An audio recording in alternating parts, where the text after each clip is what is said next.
Ágæta sveitarstjórn og áheyrendur, ég býð ykkur velkomin á fund nr. 232, sveitarstjórn Borgarbyggðar og segi fund hér með settan.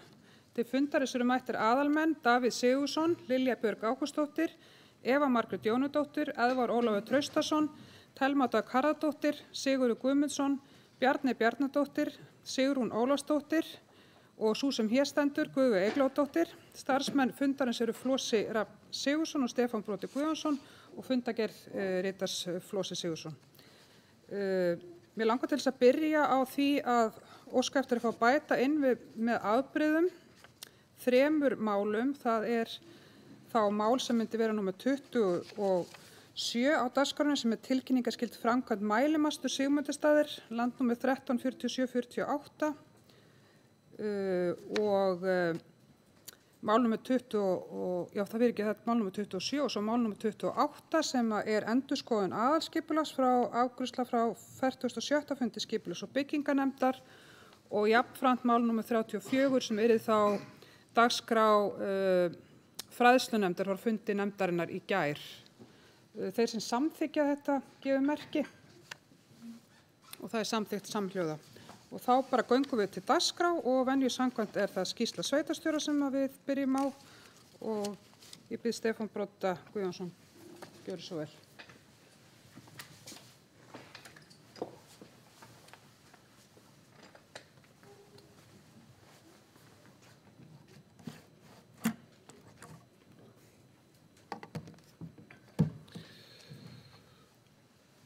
Já, forseti, sveitarstjórnar fulltrúar, aðrir áheyrendur.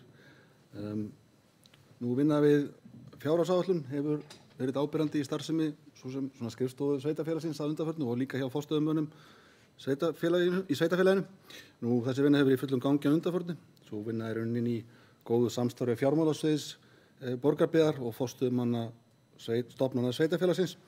Nú forstöðumenn hafa þar að auki kynnt áætlanir sínar fyrir byggðaráði og sínum fagnefndum svona eins og vera á ber og ákaflega gott samtal sem þar átt í stað og ég ætla ekki að dvelja við fjárhags- og fjárfestingar áætlunina hér í þessari skýrslu minni lengur en þetta enda stendur til að ég fari yfir greinargerð sem fylgir áætluninu hér á eftir þannig að ég fæ vist að standa hér drjúga stundu við þessari pontu hér á eftir. Bara rétt að tæpa á nokkrum atriðum sem hafa verið í gangi á sveitarfélaginu. Það hafa verið heilmikið í gangi síðustu vikurnar. Bara svona nokkur atriði sem gaman að tína til frá því við hittumst hér síðast á sveitarstjórnarfundi. Nú sveitarfélagið bauð upp á bleika daginn í síðasta mánuði. Allir klæddust bleiku, bleika fánanum flaggað og sveitarfélagið bauð upp á bleikt kaffi í tilefni dagsins. Nú leikskólinn Ugluklettur átti 15 ára afmæli nú í október. Börnin skipulögðu daginn og bauð upp á opið hús í tilefni dagsins til ástætt óska Uglukletti, þeim glæsilega leikskóla til hamingju, börn, foreldrar og starfsfólk og aðrir íbúar Borgarbyggðar að sjálfsögðu. Nú hér í Hjálmakletti þar sem við erum nú stóð ungmennaráð Borgarbyggðar fyrir ungmennaþingi og stefnumótunarfundi fyrir íbúa sveitarfélagsins í gær. Tilgangurinn var að móta hugmyndir hvernig samfélagið við viljum tilheyra. Virkilega skemmtilegt fyrirkomulag þar sem að börnin eða ungmennin unnu í sínum starfshópum og þau eldri í öðrum starfshópum sem síðan báru þessir hópar saman bækur sínar og kynntu niðurstöður. Það var virkilega gefandi að fá að taka þátt og ég hafi mest verið í því hlutverki að hlusta en að mínu viti þessar niðurstöður góð blanda af ábendingum það sem vel gert og svo margt sem að betur má fara. Ég held að niðurstöðurnar nýtist vel í þeirri vinnu sem framöndan og ávallt auðvitað í gangi, meðal annars með í þessum hópi sem hér við það að búa til betri borgarbyggð. Nú einn af mörgum rauðum þráðum í svona hópavinnu spurningum hvernig við getum virkjað fólk til þátttöku. Ég held að þetta sé svona ein af stóru spurningum og áskorunum nútímans að hvetja fólk til að taka þátt og bera ábyrgð í sínu samfélagi. En þetta auðvitað líka spurningum að hafa gaman saman, sjást og hittast, ekki síst fyrir kynslóðurnar að gera hluti saman. Þetta þingi eins og í gær sýnir að krakkarnir eru meira en tilbúin til í samtalið og samveruna og eins og einn benti svo réttilega á upp í pontu á sviði eitt ungmenni í gær, það kemur auðvitað fullt af góðum hugmyndum eins og réttilega benti á. Nú, Menntaskóli Borgarfjarðar hlaut í síðustu viku hvatningaverðlaun íslensku menntaverðlaunanna fyrir framsækna endurskoðun á námskrá. Skólinn hefur auðvitað vakið varskuldað athygli fyrir það frábæra starf sem hér unnið innan veggja skólans, auðvitað fyrir sína nálgun við nám og kennslu. Ég vil bara óska Braga og öllum hans frábæru samstarfsmönnum og nemendum í menntaskólanum innlega til hamingju með þessi verðlaun. Það er hægt að hafa bara í huga að það nú bara þannig að sá skóli eða sá húsnæði sem stödd í núna, hann hýsir bara líklega einn af allra bestu menntaskólum landsins og við megum bara alveg vera montin að því og skulum tala bara mikið það. Og bara í skólameistar nú Þingeyingur að uppruna ef ég man rétt og ég held að við borgverninga megum alveg læra það af Þingeyingum að það allt í lagi að groppa sér dálítið af því sem vel gert. Nú, tónlistarskóli Borgarfjarðar, talandi hluti þar sem að gera, talandi þá skóla sem að gera hluti vel. Tónlistarskóli Borgarfjarðar var með opinn dag í gær til þess að 55 ár eru liðin frá stofnun skólans. Það er virkilega metnaðarfullt starf sem unnið sem að fer frem hjá Fríðu og hennar fólki og til hamingju með áfangan. Ágætt að koma því á framfæri hér að þessa mundir sveitarfélagið óska eftir verslunar og þjónustuaðilum sem ákvað að taka á móti gjafabréfum sem eru jólagjöf til starfsfólks sveitarfélagsins. Þetta svipað fyrirkomulag við höfðum í fyrra og undanfarin ár og hefur heppnast vel og ég held að sé mikilvægt að styðja við fyrirtæki í heimabyggð og þetta liður í þeirri vinnu þar sem að vonandi allir njóta góðs af fyrirtækin og sjálfsögðu starfsfólks sveitarfélagsins. Skráningarfestu til 18. nóvember og frekar upplýsingar að finna á heimasíðu Borgarbyggðar. Nú útisundlaugin í Borgarnesi opnaði loksins í október, framkvæmdir við hana og sem litið þess að hún var lokuð, þær hófust í lok júlí en allavega búið að opna virkilega gott og íbúar og gestir geta nú fengið sér sundsbrett í lauginni. Mér heyrist það bæði á starfsfólki og þeim gestum sem ég hef svona samtal við að fólk sé bara nokkuð ánægt með hvernig til tókst. Nú frá því á síðasta fundi byggðarráðs hefur ýmislegt verið í gangi í gatnagerð. Það er búið að semja gatnagerð á Varmalandi, útboði vegna gatnagerðar í Flatahver á Hvanneyri lokið og það verður gaman að sjá það hverfi byggjast upp. Nú gatnagerð við Sóleyjarkletti lokið og unnið þar að frágangi og verið að byrja á Birkikletti. Nú varandi Borgarbraut, þá hefur þær upplýsingar að lokið verði við malbyggun í þessum mánuði þannig að vonandi fer nú sem allra fyrst vonandi getur nú sem allra fyrst opnað fyrir Borgarbrautin í neðri bænum. Nú það er sömuleiðis útlit fyrir að það takist að leggja ljósleiðarann allt sveitarfélagið fyrir árslok en verið að ljúka 2 síðustu áfangunum. Það lítur út fyrir að sú framkvæmd öllsömul haldist réttu megin við kostnaðaráætlun. Það verður mikið fagnaðarefni þegar að þessu verkefni lýkur enda öryggis- og lífsgæðamál fyrir íbúa og atvinnulíf. Ég ætla samt að bíða, ekki að jinxa eins og krakkarnir segja sko, bíða með það að fagna og hamingjuóskir fyrir en að við verum endanlega komin í höfn og vonandi gengur það bara eftir kannski á næsta sveitarstjórnarfundi. Allavega það eru ýmsir áfangar handan við hornið og ýmis verkefni komin í höfn. Hér er bara svona tæft á nokkru þeim atburðum sem eru í gangi, hafa verið í gangi og þetta eru ótaldir þeir fjölmörgu viðburðir sem einstaklingar og félagasamtök standa fyrir, öflugt fólk sem allt sveitarfélag leggur mikið á sig til að gera samfélagið betra. Nú rétt svona í lokinu að tæpa á eitthvað af því sem er framundan. Það er súpunefndur hjá atvinnu, markaðs- og menningarmálanefnd núna 15. nóvember. Hugmyndin að það eigi sér stað gott samtal milli atvinnulífsins og stjórnsýslunar í Borgarbyggð og það er öll velkomin og skráning fer fram á heimasíðu Borgarbyggðar. Nú það er aðventuhátíð Borgarbyggðar, hún fer fram á 27. nóvember. Áætlað er að hún verði með svona hefðbundnu sniði en á samt einhverjum nýjungum. Undirbúningur í fullum gangi og hvetjum íbúa til þess að taka daginn frá. Nú aðeins úr stafrænu umhverfinu okkar í Borgarbyggð að ný ábendingagátt mun brátt líta dagsins ljós. Ég held að það sé mikil framfaraskref og svona góð leið fyrir íbúa og sveitarfélagsins að koma með ábendingum á framfæri við okkur starfsmenn sveitarfélagsins.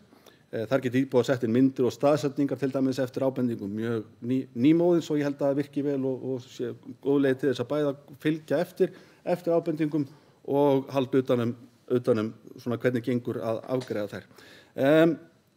Þetta er aftur liður í þessari stafrænu þróun hjá sveitarfélögunum. Bara rétt í lokin þá vil ég svona líka segja frá því og mér finnst gaman að segja frá því að starfsmenn sveitarfélagsins eru að vinna því að sameina starfsemin á einn stað við Digranesgötu og á einum stað og kannski komin tími til held ég sé óhætt að segja en á komandi ári munum við þá fljótlega á komandi ári getum við geta boðið íbúum og öðrum upp á þjónustu sveitarfélagsins á sama stað og það var þá í fyrsta skipti síðan í febrúar 2021.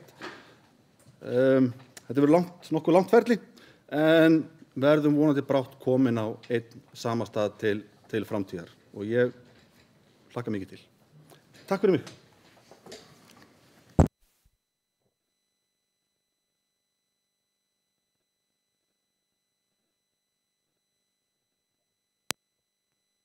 Já, við þökkum sveitarstjóra fyrir skýrsluna. Þá erum við komin að öðrum dagskrárlið sem ber heiti fjárhagsáætlun 2023 með málsnúmeri 22.06.062 og það er afgreiðsla frá fundi byggðarráðs nr. 612 og 613. Í afgreiðslu byggðarráðs á fundi 612 segir drögum að fjárhagsáætluninni vísa til frekari vinnslu í byggðarráði og til fyrri umræðu á næsta fundi sveitarstjórnar. Á fundi byggðarráðs nr. 613 var lögð fram eftirfarandi bókun. Drög að fjárfestingaráætlun sýna fjárfestingaform upp á 1,1 milljarð á árinu 2023 og 5,6 milljarða króna á næstu 4 árum. Að stærstum hluta er að ræða fjárfestingu í íþróttamannvirkjum, skólum og í gatnagerð. Fyrirsjáanlegt er að fjárfestingar í átt að slíkri fjárhæð er háð sterku sjóðstreymi frá rekstri og skýrri forgangsröðun í fjárbindingu og að ytri aðstæður séu hagfelldar. Núverandi aðstæður á fjármagnsmarkaði eru til dæmis þess eðlis að stór lántaka er líklega ekki hagfelld. Byggðarráð vísar áframhaldandi vinnu við drög að fjárfestingaráætlun til fyrri umræðu í sveitarstjórn en mikilvægt er að næstu skref vinnslunnar felur í sér áframhaldandi mat á skuldsetningu og skulda- og rekstrarhlutföllum, svo sem í samhengi við markmiðasetningu í brúnni til framtíðar. Þessi bókun var samþykkt með meirihluta atkvæða en sveitarstjórnarfulltrúi Lilja Björg Ágústsdóttir satt hjá við afgreiðslu á þessum lið. Ég mun undir þessum lið líka bera upp tillögu álagningu útsvars. Þessi sveitarstjórn leggur til að álagning útsvars í Borgarbyggð á árinu 2023 verði 14,52% af tekjum. Mér langar til þess að byrja á því að fá sveitarstjóra til þess að fara yfir greinargerð sem fylgir fjárhagsáætlun. Gjörðu svo vel.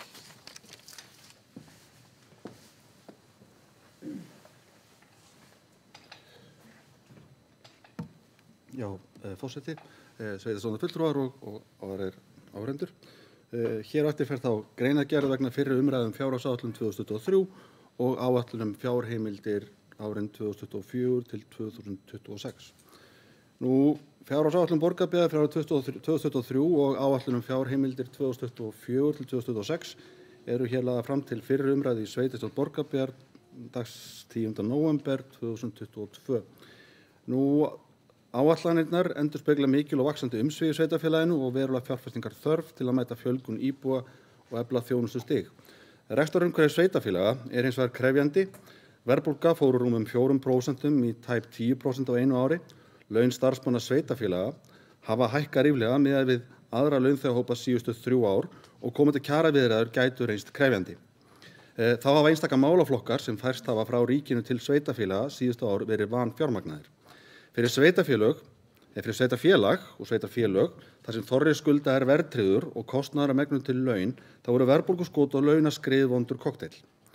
Borgarbyggð þarf að leggja áherslu á góða þjónustu og skilvirkan rekstur með megin áherslu á kjarnastarfsemi sveitarfélagsins.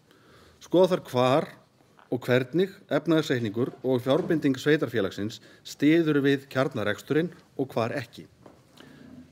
Í lok september síðastliðinn voru íbúar Borgarbyggðar 4.050 talsins, samkvæmt tölum Hagstofunnar, og hafði fjölgað 200 á liðnum 12 mánuðum eða 5,2%. Að hluta skýrist þessi fjölgun á flóttamönnum sem hingað komu í vor í kjölfar innrásar Rússa í Úkraínu. Fjölgun íbúa Borgarbyggðar síðustu misseri er eigi að síður umfram landsmeðaltal.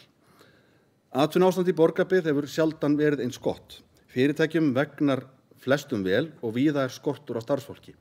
Ef ekki væri fyrir skort á íbúðarhúsnæði þá hefði íbúum sveitarfélagsins líklega fjölgað enn meira. Ferðaþjónustan hefur náð vopnum sínum á ný eftir COVID og fjöldi erlendra ferðamanna á Íslandi sumarið 2022 var aðeins 4% minni en árið 2019. Erlendir ferðamenn gistu hins vegar að meðaltali 4% lengur á hótelum en þeir gerðu 2019, þannig óhætt að segja að ferðaþjónustan sé komin tilbaka. Fjárhagsáætlun ársins 2023 gerir ráð fyrir að rekstrarhagnaður án fjármagnsliða A-hluta verði 207 milljónir króna, samanborið við 106 milljónir króna hagnað fyrir fjármagnsliði miðað við útgönguspá 2022. Að fjármagnsliðum meðtöldum áætlað að rekstrarhagnaður A-hluta verði 9 milljónir króna, samanborið við 107 milljónir króna tap árið 2022. Veltufyrirvar fyrir rekstri A-hluta áætlað 393 milljónir, samanborið 285 milljónir króna á yfirstandandi ári. Hjá samstæðunni, það þá A- og B-hluta, gert ráð fyrir að rekstrarhagnaður fyrir fjármagnsliði verði 254 milljónir króna, samanborið við 174 milljónir króna árið 2022 og hér þátt við útgönguspá. Eftir fjármagnsliði miðað við að rekstrarniðurstaða á samstæðu verði neikvæð 17 milljónir króna, samanborið við 163 milljónir króna neikvæð rekstrarniðurstaða á yfirstandandi ári. Veltufyrirvar frá rekstri á árinu 2023 hjá samstæðu Borgarbyggðar áætlað 503 milljónir króna, samanborið 433 milljónir króna árinu 2022. Í fjárhagsáætlun gert ráð fyrir óbreyttri útsvarsprósentu árinu 2023 eða 14,52%. Áætlað að það skili útsvarstekjum að fjárhæð 2.543 milljónir sem samsvarar 10,8% hækkun milli ára með áætlun 2022. Fasteignamat í sveitarfélaginu hækkar á milli áranna 2022 og 2023 17,6% að meðaltali en nokkuð mismikið milli flokka. Ekki hefur verið tekin ákvörðun breytingu á álagningarprósentum en í áætlun til fyrri umræðu gert ráð fyrir að álagningarprósenta í A-flokki lækki og verði 0,29% en verði óbreytt í öðrum flokkum. Það 1,32% í B-flokki og 1,39% í C-flokki. Heildartekjur sveitarfélagsins af fasteignaskatti áætlaðar 603 milljónir króna sem jafngildir 5,2% hækkun á milli ára. Í þessari tillögu gert ráð fyrir að álagningarprósenta lóðarleigu lækki á íbúðarhúsalóðum og verði 1,30% en haldist óbreytt á öðrum lóðum og verði 2,0% af fasteignamati. Tekjur af lóðarleigu áætlaðar 109 milljónir króna. Reiknaði með að aðrar gjaldskrár hækki 5% milli ára en nokkrar eru bundnar breytingum á byggingarvísitölu og taka breytingum í takti við hana. Þó reiknað með að gjaldskrá vegna sorphirðu hækki meira til að mæta auknum kostnaði við sorphirðu og sorpbeyðingu til að mynda vegna breytinga á regluverki. Borgarbyggð fær framlag úr jöfnunarsjóði sveitarfélaga og áætlað að það verði 1.370 milljónir króna árinu 2023 sem í takti við áætlun sjóðsins.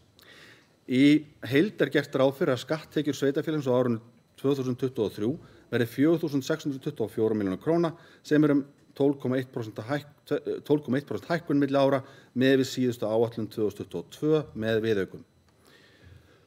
Þá aðeins að rekstrargjöldunum en stærsti útgjaldalegu sveitarfélagsins eru laun og launatengd gjöld og áætlað að sá liður verði 3.103 milljónir króna á A-hluta starfsemi sveitarfélagsins á árinu 2023 sem 9,8% hækkun frá útkomuspá ársins 2022.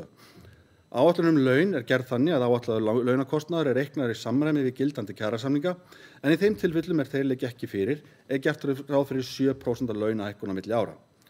Margir kjarasamningar eru lausir á árinu 2023 og ríkir talsverð óvissa varðandi þróun launakostnaðar hjá sveitarfélaginu og reyndar öllum sveitarfélögum á næsta ári. Í launaáætluninni reiknað með að starfsemin verði í stórum dráttum svipað á árinu 2022. Áætlunin unnin niður á hverja einstaka deild og hafa forstöðumenn stofnana farið vel yfir launaáætlunina og metið þann kostnað. Aðrir útgjaldaliðir taka mið af spá Hagstofunnar breytingu á neysluverðsvísitölu á milli áranna 2022 og 2023 en gert ráð fyrir að hún hækki 4,9%. Forstöðumenn stofnana vinna þessa áætlun miklu leyti í samráði við sviðsstjóra fjármálasviðs. Þá kannski að víkja að helstu fjárhæðum í rekstraráætlun 2023. Starfsemi sveitarfélagsins skipt í 2 hluta samkvæmt sveitarstjórnarlögum. Í A-hluta eru aðalsjóður, eignasjóður og menningarsjóður, en undir þann hluta fellur allur rekstur málaflokka, viðhald fasteigna og rekstur þeirra. A-hlutin að meirihluta fjármagnaður með skatttekjum. Í B-hluta hafa hingað til einungis verið stofnanir eða fyrirtæki sem að hálfu eða meirihluta eru í eigu Borgarbyggðar. Þau eru fjármagnuð að 50% eða meira leyti með þjónustutekjum og reknar sem sjálfstæðar einingar. Í tilfelli Borgarbyggðar hér að ræða sorphirðu, fjallskilasjóði, félagslegar íbúðir, Hjálmaklett, vatnsveitur, ljósleiðara, viðbyggingu við Brákarhlíð, Menntaskóla Borgarfjarðar, nemendagarða Menntaskóla Borgarfjarðar og reiðhöllina Vindási. Vegna breytinga á bókhaldslögum þá nú einnig í B-hlutanum samstarfsverkefni sem skylt orðið að taka inn í samstæðureikning sveitarfélagsins. Undir þeim lið nú 4,14% eignarhlutur Borgarbyggðar í Faxaflóahöfnum sem hefur talsverð áhrif á rekstur og efnahag samstæðu. Þá rétt að tæpa á þeim fjárhæðum sem að framkoma í rekstraráætlun 2023. Byrjum á A-hluta. Rekstrartekjur áætlaðar 5.291 milljón, rekstrargjöld að meðtöldum afskriftum áætluð 5.084 milljónir. Niðurstaða án fjármagnsliða áætlað hagnaður upp á 207 milljónir afsakið. Fjármagnskostnaður áætlaður 166 milljónir króna og rekstrarniðurstaða jákvæð upp á tæplega 9 milljónir. Ef við tökum þessa samstæðuna A og B hluta, þá árið fyrir árið 2023 í þeirri rekstraráætlun sem hér lögð fram, það áætlað að rekstrartekjur verði 6.036 milljónir, rekstrargjöld að meðtöldum afskriftum 5.782 milljónir og niðurstaða án fjármagnsliða jákvæð 254 milljónir. Fjármagnskostnaður áætlaður 239 milljónir en rekstrarniðurstaða áætluð neikvæð upp á tæplega 17 milljónir.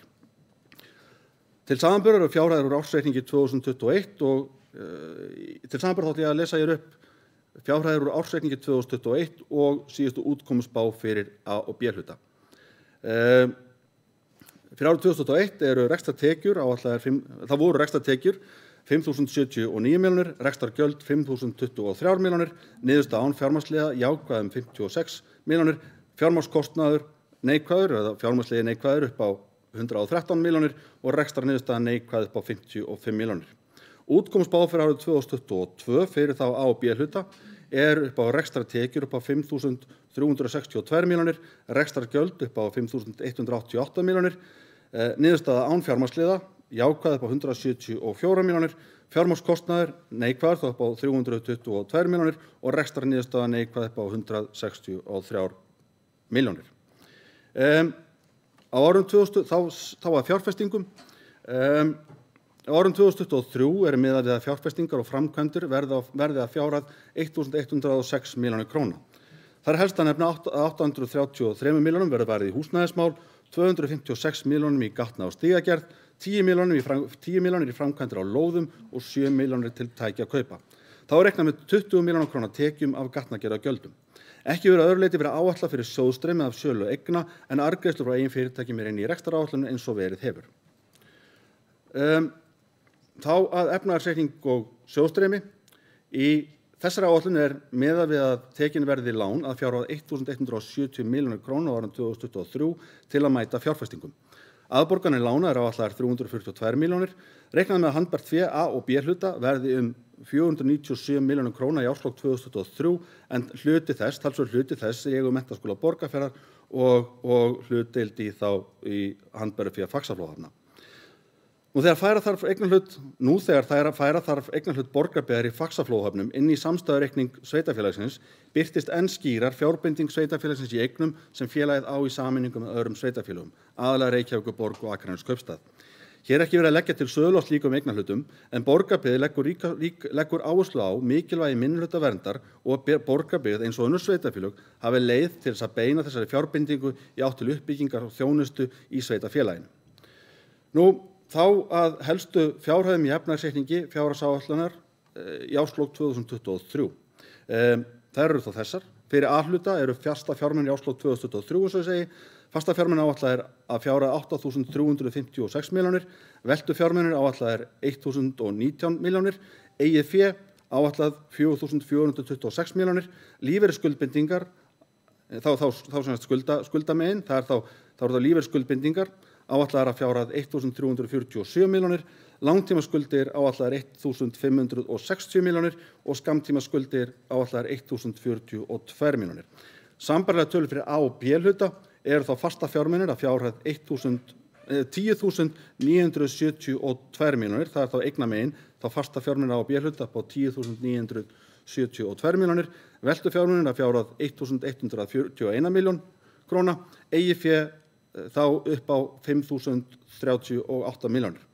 Lífeyrisskuldbindingar samstæðunar 1.347 milljónir, langtímaskuldir 4.677 milljónir, skammtímaskuldir eru þá áætlaðar í lok árs 2023 áætlaðar að fjárhæð 1.051 milljón. Til samanburðar fjárhæðir úr ársreikningi 2021 og útkomuspá 2022 fyrir þá A- og B-hluta áætlaðar voru þær þessar eða eru áætlaðar þessar fyrir 2022.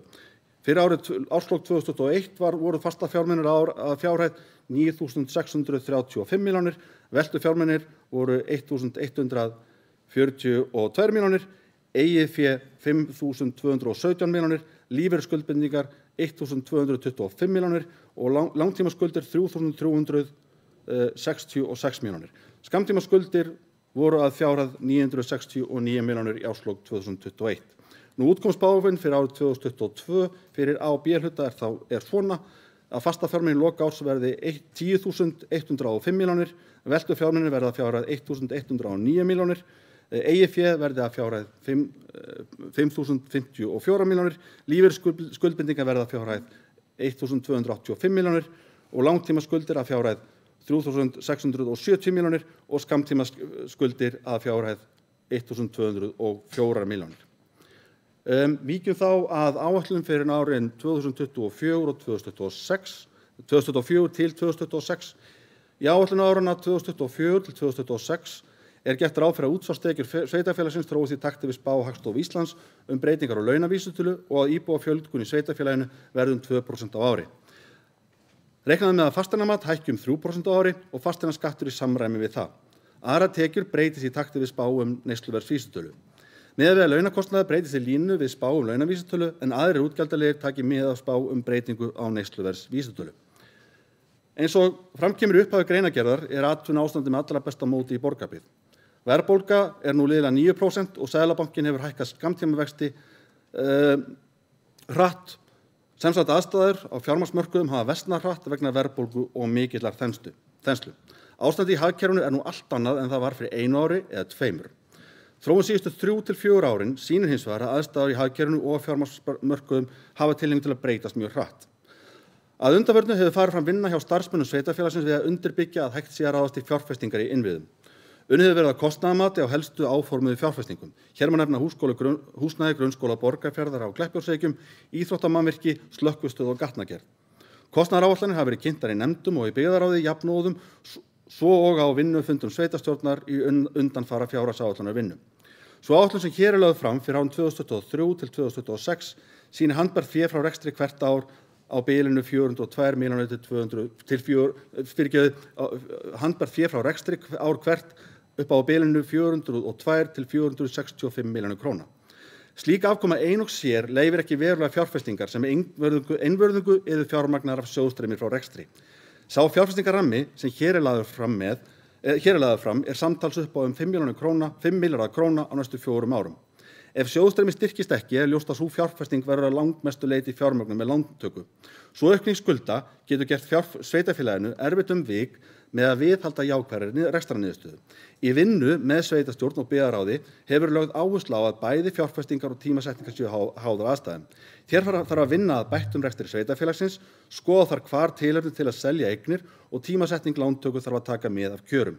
Þá skiptir máli að sveitarfélagið reyna að haga fjárfestingum þannig að tímasetning stuðli að því að treysta jafnvægi á vinnumarkaði í sveitarfélaginu en ýti ekki undir þenslu í samkeppni við fyrirtækin. Hins vegar verður sveitarfélagið tilbúið að fjárfesta þegar atvinnuástand versnar. Verkefni framundan er að tryggja að rekstur sé skilvirkur og að fjárbending sveitarfélagsins beinist fyrst og fremst að þeim verkefnum sem sveitarfélaginu er ætlað að sinna. Takk fyrir.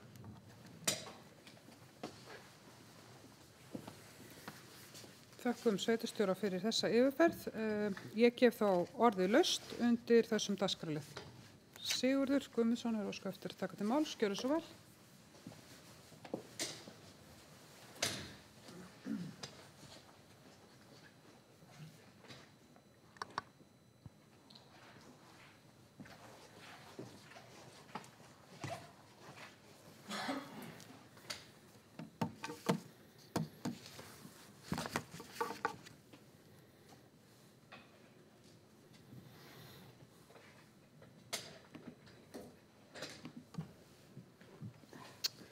forseti, sveitarstjóri og aðrir sveitarstjórnarfulltrúar og þeir sem að hlýða á.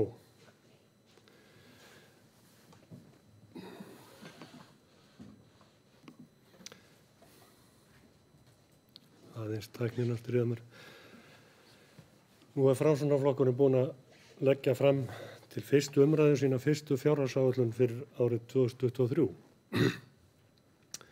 Ásamt fjárfestingaráætlun, fjárhagsáætlun og fjárhagsáætlun næstu 4 ára. Þessar áætlanir leggja mat á hvaða áhrif hluti af loforðum Framsóknarflokksins í aðdraganda kosninga í vor hafa á fjárhag sveitarfélagsins. Fjárhagsáætlun sú sem að liggur hér fyrir við fyrstu sýn metnaðarfull og maður skyldi ætla fyrirfram að þar væri tekið á öllum þeim fjárfestingum sem Framsókn lofaði fyrir kosningar.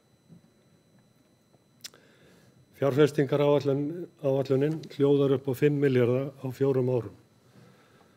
Já,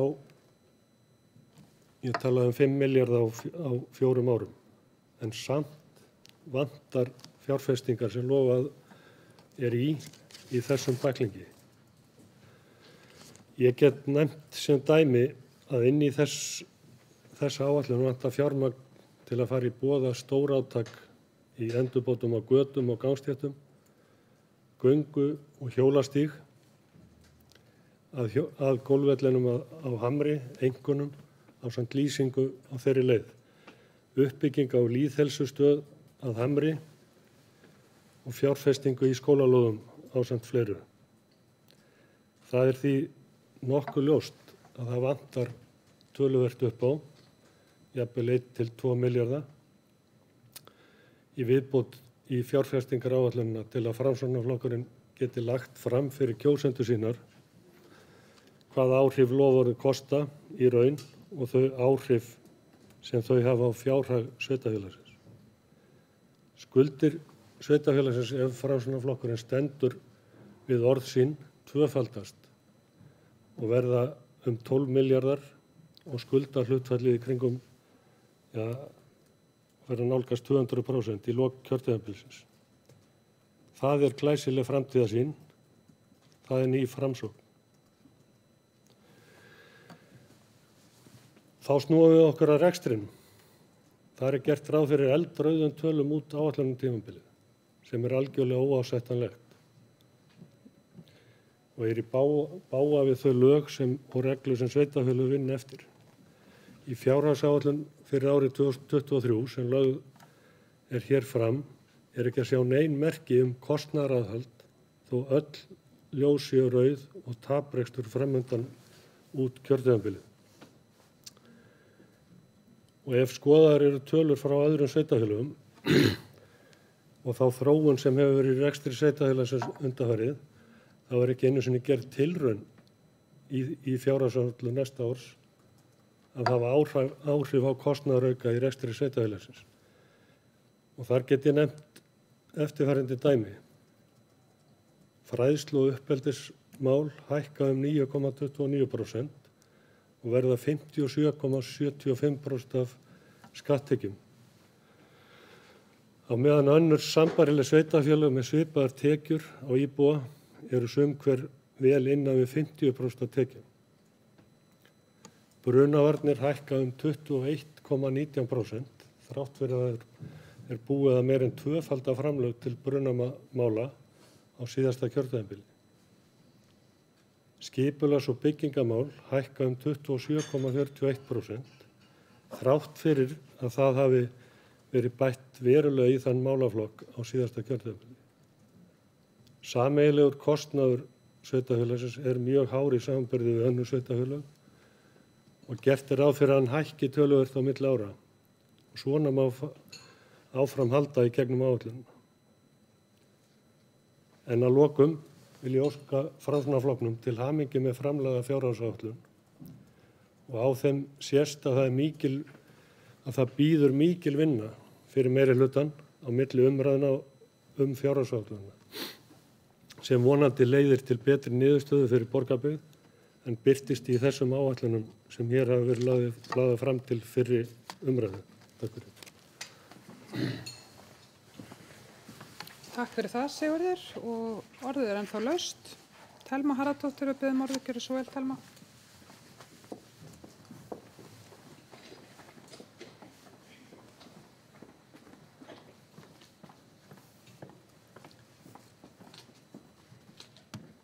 Ágæti forseti sveitarstjórnar, sveitarstjórnarfulltrúar og aðrir áheyrendur. Mér þykir áhugavert og ég tek undir það sem Sigurður segir að sjá svona rauðar tölur í fjárfestingaáætlun í rekstrarliðum hjá sveitarfélaginu þegar fjárfestingaráætlunin svona rausnaleg. Ég saknaði sérstaklega að sjá ekki fjármuni merkta langtímaskipulagningu byggingasvæða í þessari fjárfestingaáætlun, líkt og hönnunarsamkeppni fyrir uppbyggingu Borgarvogs. Maður myndi ætla að vöxturinn lægi akkurat þar í slíkri tegunda vinnu sem að þó virðist ekki vera á blaði hjá meirihlutanum. Ég kalla því eftir svörum hjá Framsókn hvað þetta varðar, hvar á fólki að búa sem á að nýta þessi glæsilegu mannvirki sem á fjárfestingaáætlun, gefum maður sér það að þau muni ná að rísa.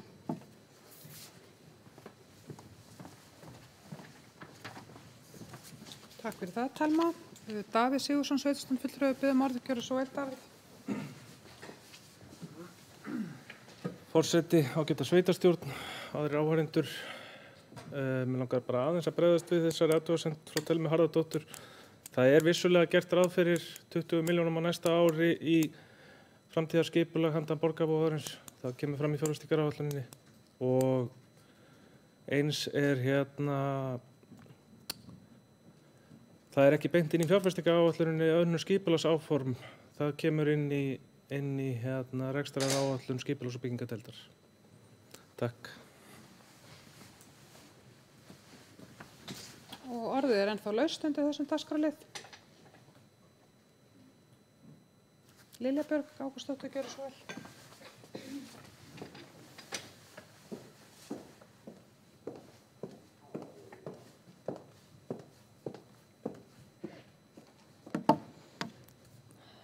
Forseti, sveitarstjórnarfulltrúar og aðrir áheyrendur.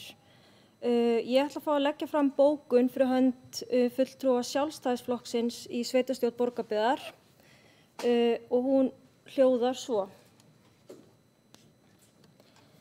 Sú fjárhagsáætlun sem lögð fram til fyrri umræðu hér í dag fyrir árið 2023 og fjárheimildir áranna 2024 til 2026 bera því miður með sér dapra framtíðarsýn fyrir okkar ágæta sveitarfélag.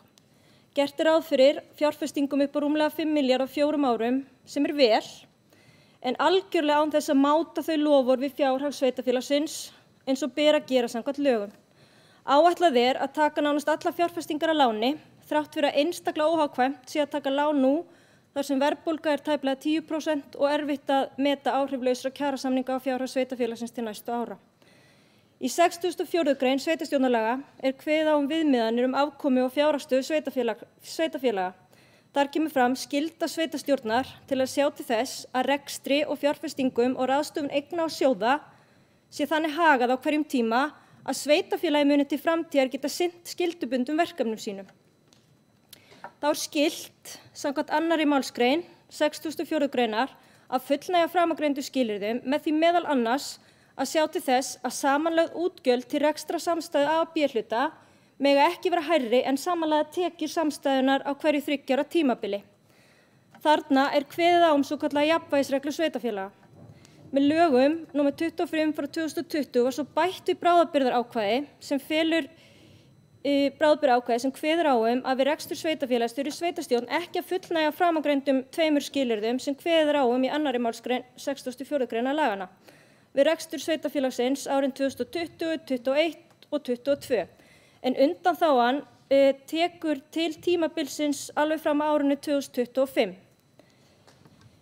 Ef horft til skýringa við frumvarp frá árinu 2021 framlengingu á bráðabirgðaákvæði við sveitarstjórnarlögin sérstaklega áréttað í athugasemdum við 2. grein frumvarpsins þar sem fjallað tilurð breytinganna að gert sé ráð fyrir að á árinu 2026 þurfi rekstur sveitarfélagsins að vera þannig að hann fullnægi skilyrðum jafnvægisreglunar.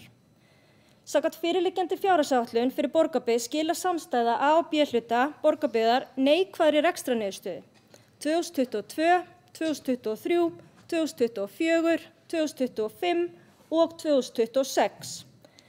Öll árin sem áætlunin tekur til og ársins á undan.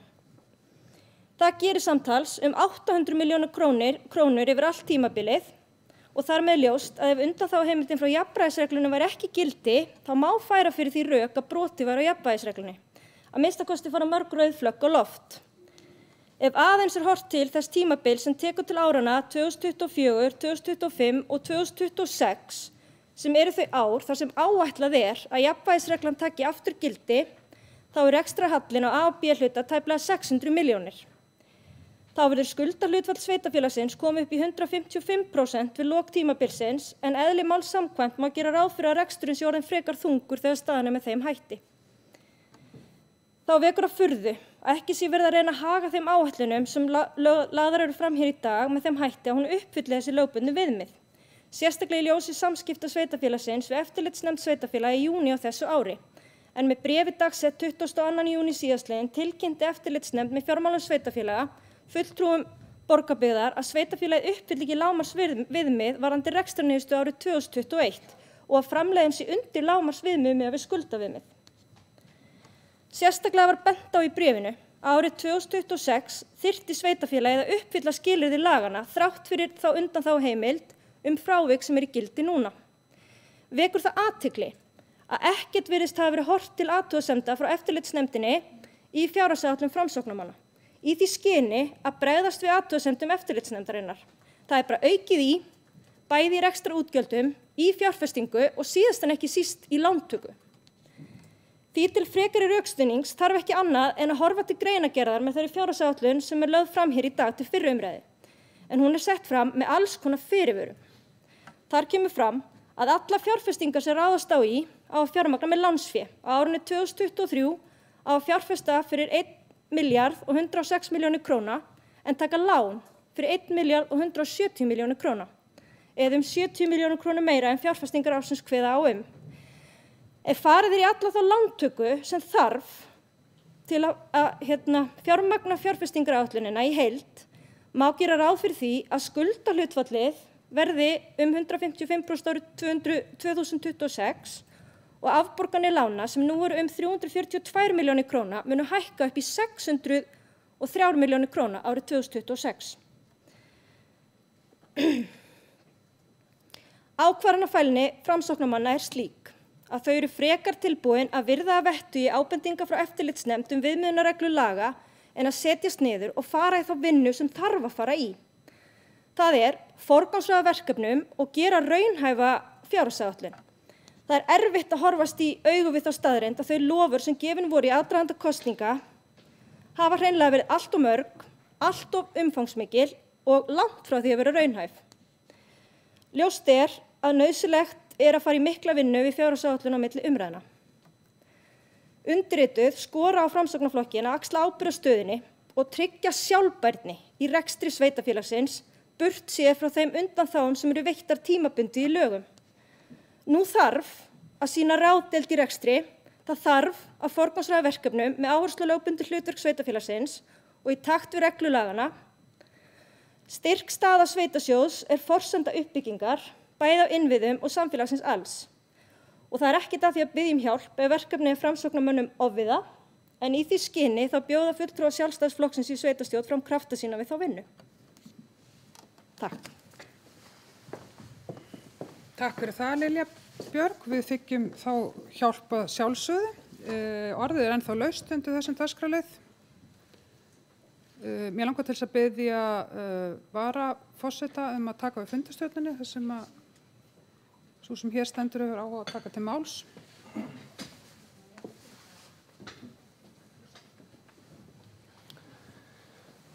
Já, ágæta sveitarstjórn. Guðveig Eyglódóttir hefur beðið orðið. Gjörðu svo vel. Já, forseti og sveitarstjórn og áheyrendur. Ég bara þakka fyrir þessar umræður sem hafa komið hér fram. Ég langar að byrja á því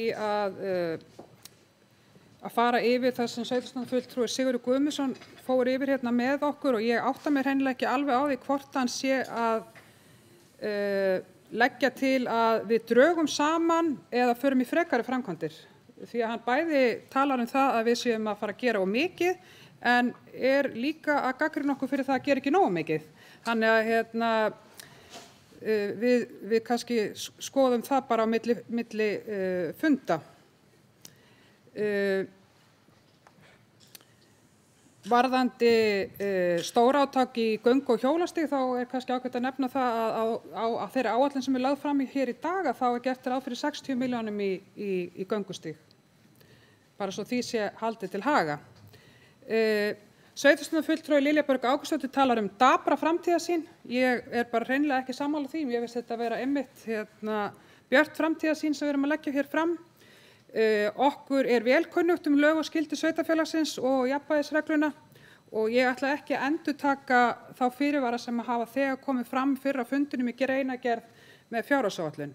En ég vil nota tækifærið líka til þess að þakka sveitarstjórnarfulltrúa Lilju Björg til að fara yfir sögulega skýringar á utanumhaldi fjárhag sveitarfélagsins frá síðasta kjörtímabili og það sem við fengum ábendingar og skömm í hattinn eftir þá stjórnun sem var hér á síðasta kjörtímabili. Og auðvitað munum við taka tillit til þeirra ábendingar sem eftirlitsnefnd sveitarfélaga sendur okkur alltaf.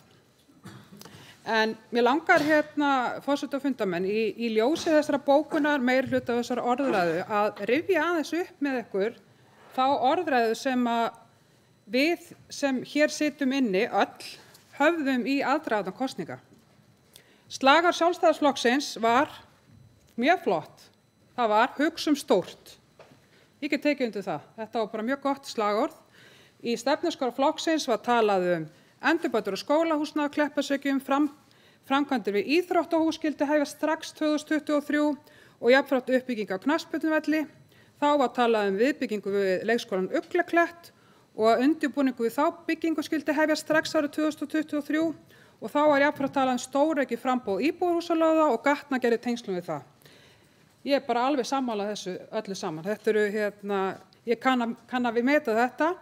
Vinstri grænir töluðu að ganga lengra og gera stór átak í uppbyggingu hverfa og halda áfram með uppbyggingu íþróttamannvirkja og skólahúsnæðis. Og því ég líka sammála. Samfylkingin og Viðreisn talaði að ráðast þyrfti í byggingu nýs íþróttahúss og bæta aðstöðu ásamt viðhaldi, lagfæra göng- og hjólastíga, stöðugt framboð atvinnu íbúðarhúsalóða og Samfylkingin og Viðreisn vildi gjaldfrjálsa leikskóla og jafnframt fara í áætlanir uppbyggingu. Það má því segja að frá upphafi var þverpólitísk samstaða þessi verkefni sem hér ræðir.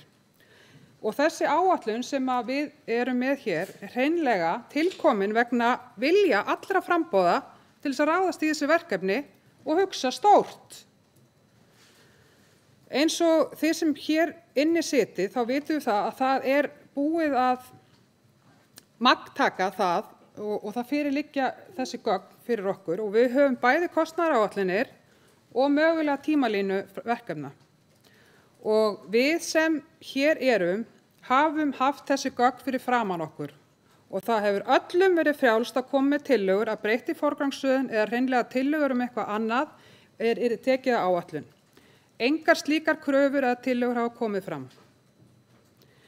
Ég get alveg tekið undir það sé nauðsynlegt að rýna vel í áætlunina enda hefur það komið fram hér fyrr á fundinum með tilliti til tekna og reksturs til næstu ára og það hefur legið fyrir allan tíman og það vita allir sem hér inni sitja að sú hefur umræðan verið.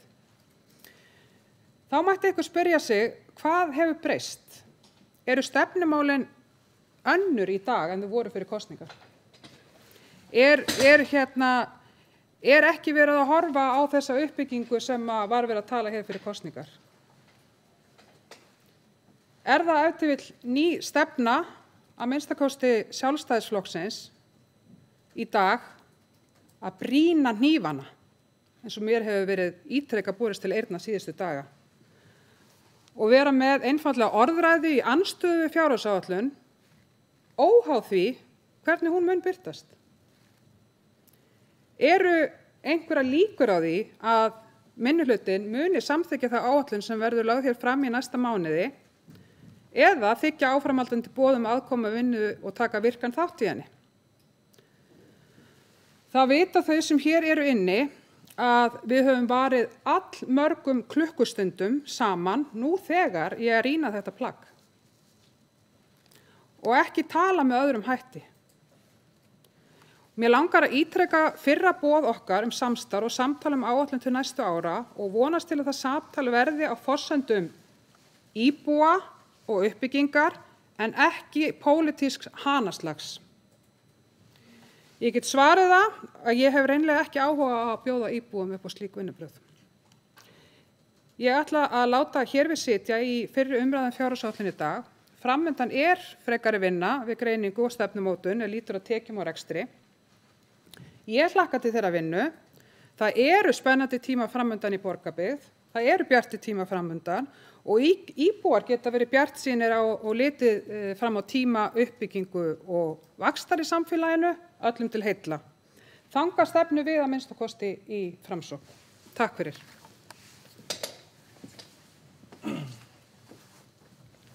Já, takk fyrir þetta, Guðveig. Eru fleiri sem vilja taka til máls? Lilja Björg.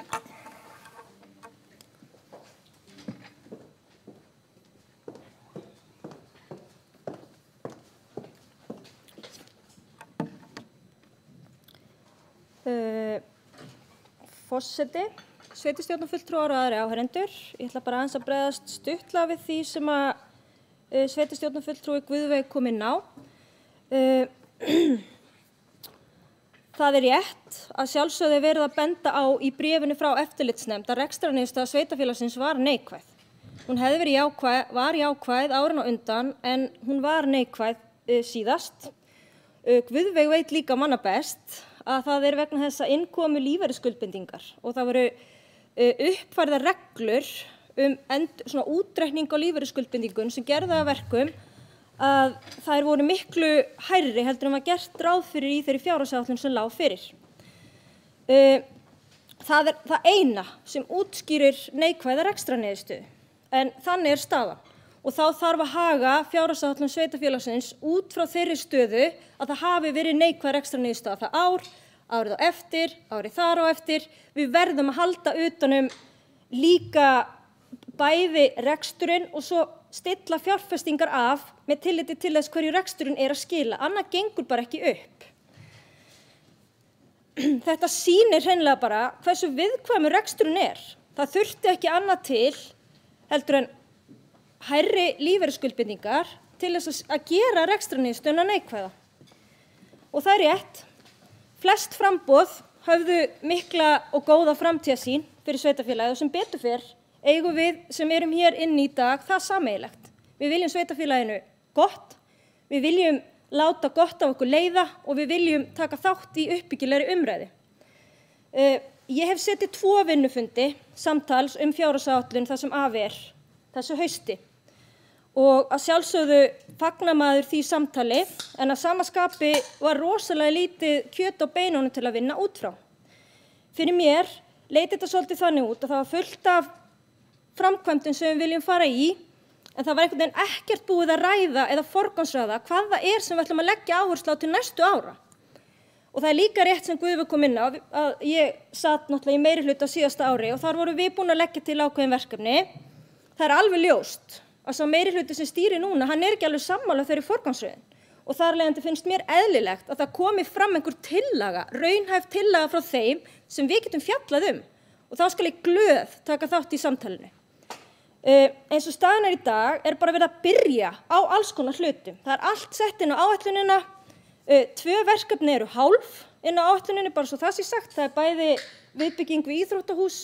Það verið ekki ráð fyrir því sem kallað svona fyrsta stig eða skref eða hvað sem það þýðir, en það sem sagt á að byggja bara salinn og einhverja millibyggingu þar á milli en ekki klára verkið í heild sinni. Ég persónulega hallast að þeirri skoðun að sé heppilegra til dæmis ef við ætlum að fara í íþróttahúsið, byrja þá bara á því og klára það. Velja okkur fjárfestingar og klára þær. Það er alltaf dýrara að draga langinn framkvæmdir. Sama má segja grunnskólann á Kleppisreykjum. Þar gert ráð fyrir 1300 milljónum rúmlega inn í fjárfestingaráætluninni en það vita það allir að framkvæmdin miklu dýrari. 1300 milljónir duga fyrir byggingunni sem verður rifin. Svo þarf að klára aðra álmuna.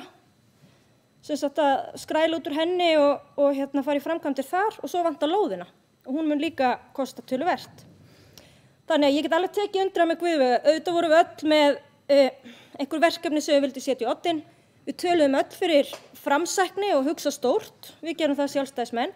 En við töluðum líka ráðdeild í rekstri og við töluðum ábyrga fjármálastjórnun og við sýndum það líka á síðasta kjörtímabili þó að einu sinni hafi komið neikvæð rekstrarniðurstaða út af lífeyrisskuldbindingum að við fjárfestum, við byggðum leikskóla og klárum framkvæmdi grunnskóla Borgarnes og greiddum niður skuldir á meðan. Þannig að bæði skuldaviðmið og skuldahlutfall sveitarfélagsins er mjög sterkt og gott.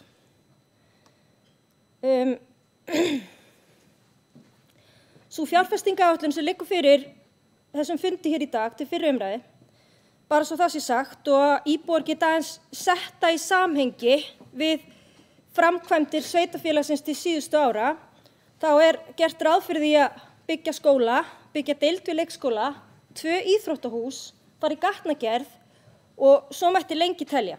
Þetta eru stór og metnaðarfull verkefni og ég setti út á það bæði á vinnufundi og inn í byggðarráði síðastliðinn fimmtudag og kallaði eftir forgangsröðun, sagði einfaldlega að þetta væri of mikið, það þyrfti að forgangsraða og við þyrftum betri upplýsingar til að geta tekið afstöðu til fjárhagsáætlunarinnar í heild sinni. Ég fékk þær upplýsingar að það yrði farið í nánari vinnu á milli umræðna, gott og vel. Þá tökum við bara það samtal en við þurfum að fá meira til þess að geta átta okkur á því hver raunverulega staða af því það ekki búið að sýna fram á í þessari fjárfestingaráætlun hvernig á að borga fyrir öll þessi verkefni og við köllum bara eftir því. Og það ekki svar að selja bara Orkuveituna eða selja Faxaflóahafnir eða taka lán. Það ekki svarið. Reksturinn þarf að standa undir fjárhagslegum skuldbindingum af aukinni lántöku og það þarf að sýna fram á. Og já, Framsóknarflokkurinn í meirihluta en það þýðir líka að þið berið ábyrgð á fjárfestingum og rekstri sveitarfélagsins. Og mér finnst bara ódýrt að tala hanaslag í pólitík þegar við bendum á það sem okkur finnst augljóst sem svona fyrstu viðbrögð við fjárhagsáætluninni og ef það eru viðbrögð sem við fáum þegar við ætlum að taka þátt í samtalinu þá bara betur heima setið.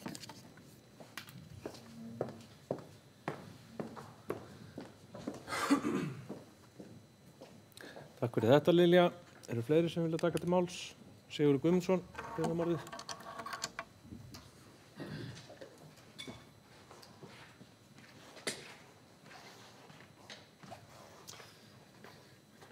Forseti. Það kórrétt hjá þér, Guðveig, að það vilji allir uppbyggingu og all framboðin vildu uppbyggingu. Og ég alveg með á þeim báti. En ég vil líka, ég tel að það sé mikil tækifæri í að fjárfesta á réttan hátt í réttum eignum sem stuðla líka bættum rekstri. Og þá vil ég vísa til þess að ég svona allavega sé það, ég svona velti fyrir mér með hvað hætti væri best að haga fjárfestingu til dæmis í skólamálum. Ég vil brýna náttúrulega okkur, sveitarstjórnarfulltrúa, í því að fara í það að skoða skipan skólahverfa í sveitarfélaginu. Ég tel að við getum gert góða hluti þar og jafnvel að skoða með að breyta, að fjárfesta í bættum aðbúnaði í leikskólum. Það nú gert ráð fyrir fjárfestingaáætluninni viðbyggingu við Ugluklett. Ég velti fyrir mig hvort með heildarendurskoðun á skólahverfum sem að geti þá stutt við byggðirnar, eflingu á byggðum, til dæmis á Hvanneyri og uppsveitunum og að færa þjónustustig við íbúana á svipa ról og þá ég að horfa til þess að hvort það væri sniðugt að vera með fyrstu tvo bekkina í leikskólanum. Það kemur líka inn á það að að leikskólakennarar hafa sótt meira í kennslu. Og þetta, ég tel að við ættum að taka stórt skref í viðbyggingu á Uglukletti og breyta hugsanlega Klettaborg þá í ungbarna leikskóla. Og það myndi stuðla hugsanlega, ég hef ekki neina tölur um það, en ég myndi vilja, ég gæti trúa að það gæti sparað okkur svolítið í rekstrinum. Að vera að fjárfesta vel í þeim starfsstöðum sem við horfum fram á að eru og nýta þær starfsstöðar sem við eigum og hugsanlega þá með breytingum á svæðum. Og ég ætla að brýna okkur í því að við þurfum að fara í þessa vegferð af því að rauðu ljósin segja okkur að líka. Takk fyrir.